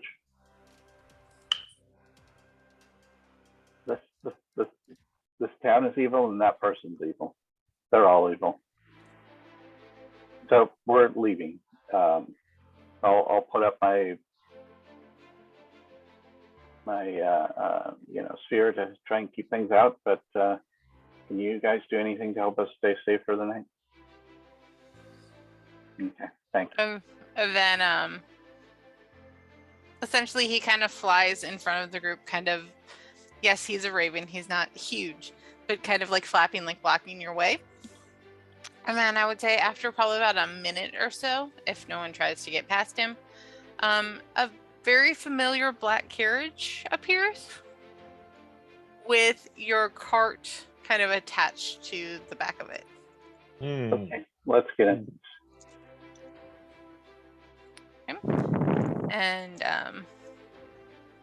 And Ivan kind of flies in, almost like looking at you, Lucian, kind of like okay, where do you want to go? Back to the wine place so we can pick up more wine and go back to Valaki. And he nods, and then like a few seconds later, you guys feel that kind of gentle, chill rocking. And you're headed back. Well, you assume that you're headed back towards the winery. Mm-hmm. And I feel like that's a good place to call for the night, and you'll arrive back at the winery in the next session. Yep, pick up more wine and go to Valaki. Yep. Are there any questions, comments, concerns before we stop the recording? Nope. All right. Anyone else? I think that went pretty well. This was an interesting session, that's for sure. There is no good answer in that town. That's horrible. Nope. Yeah, I'm almost guessing a lot of the graves in the town are from people that didn't get sent to the Abbey. Right. Or maybe people who got sent and didn't survive the transformation. Yeah. You know, at the very least, we're going to have to take out that diva after we solve the whole curse thing. I mean, you all can do whatever you want. Mm-hmm. Yeah, we'll see what happens, because let's just say Isabel was not a fan of him at all. Mm-hmm. Didn't care for his attitude or how he would be. This is the whole. They won't get what this is based on. This is like Island of Dr. Moreau's crap. Yeah.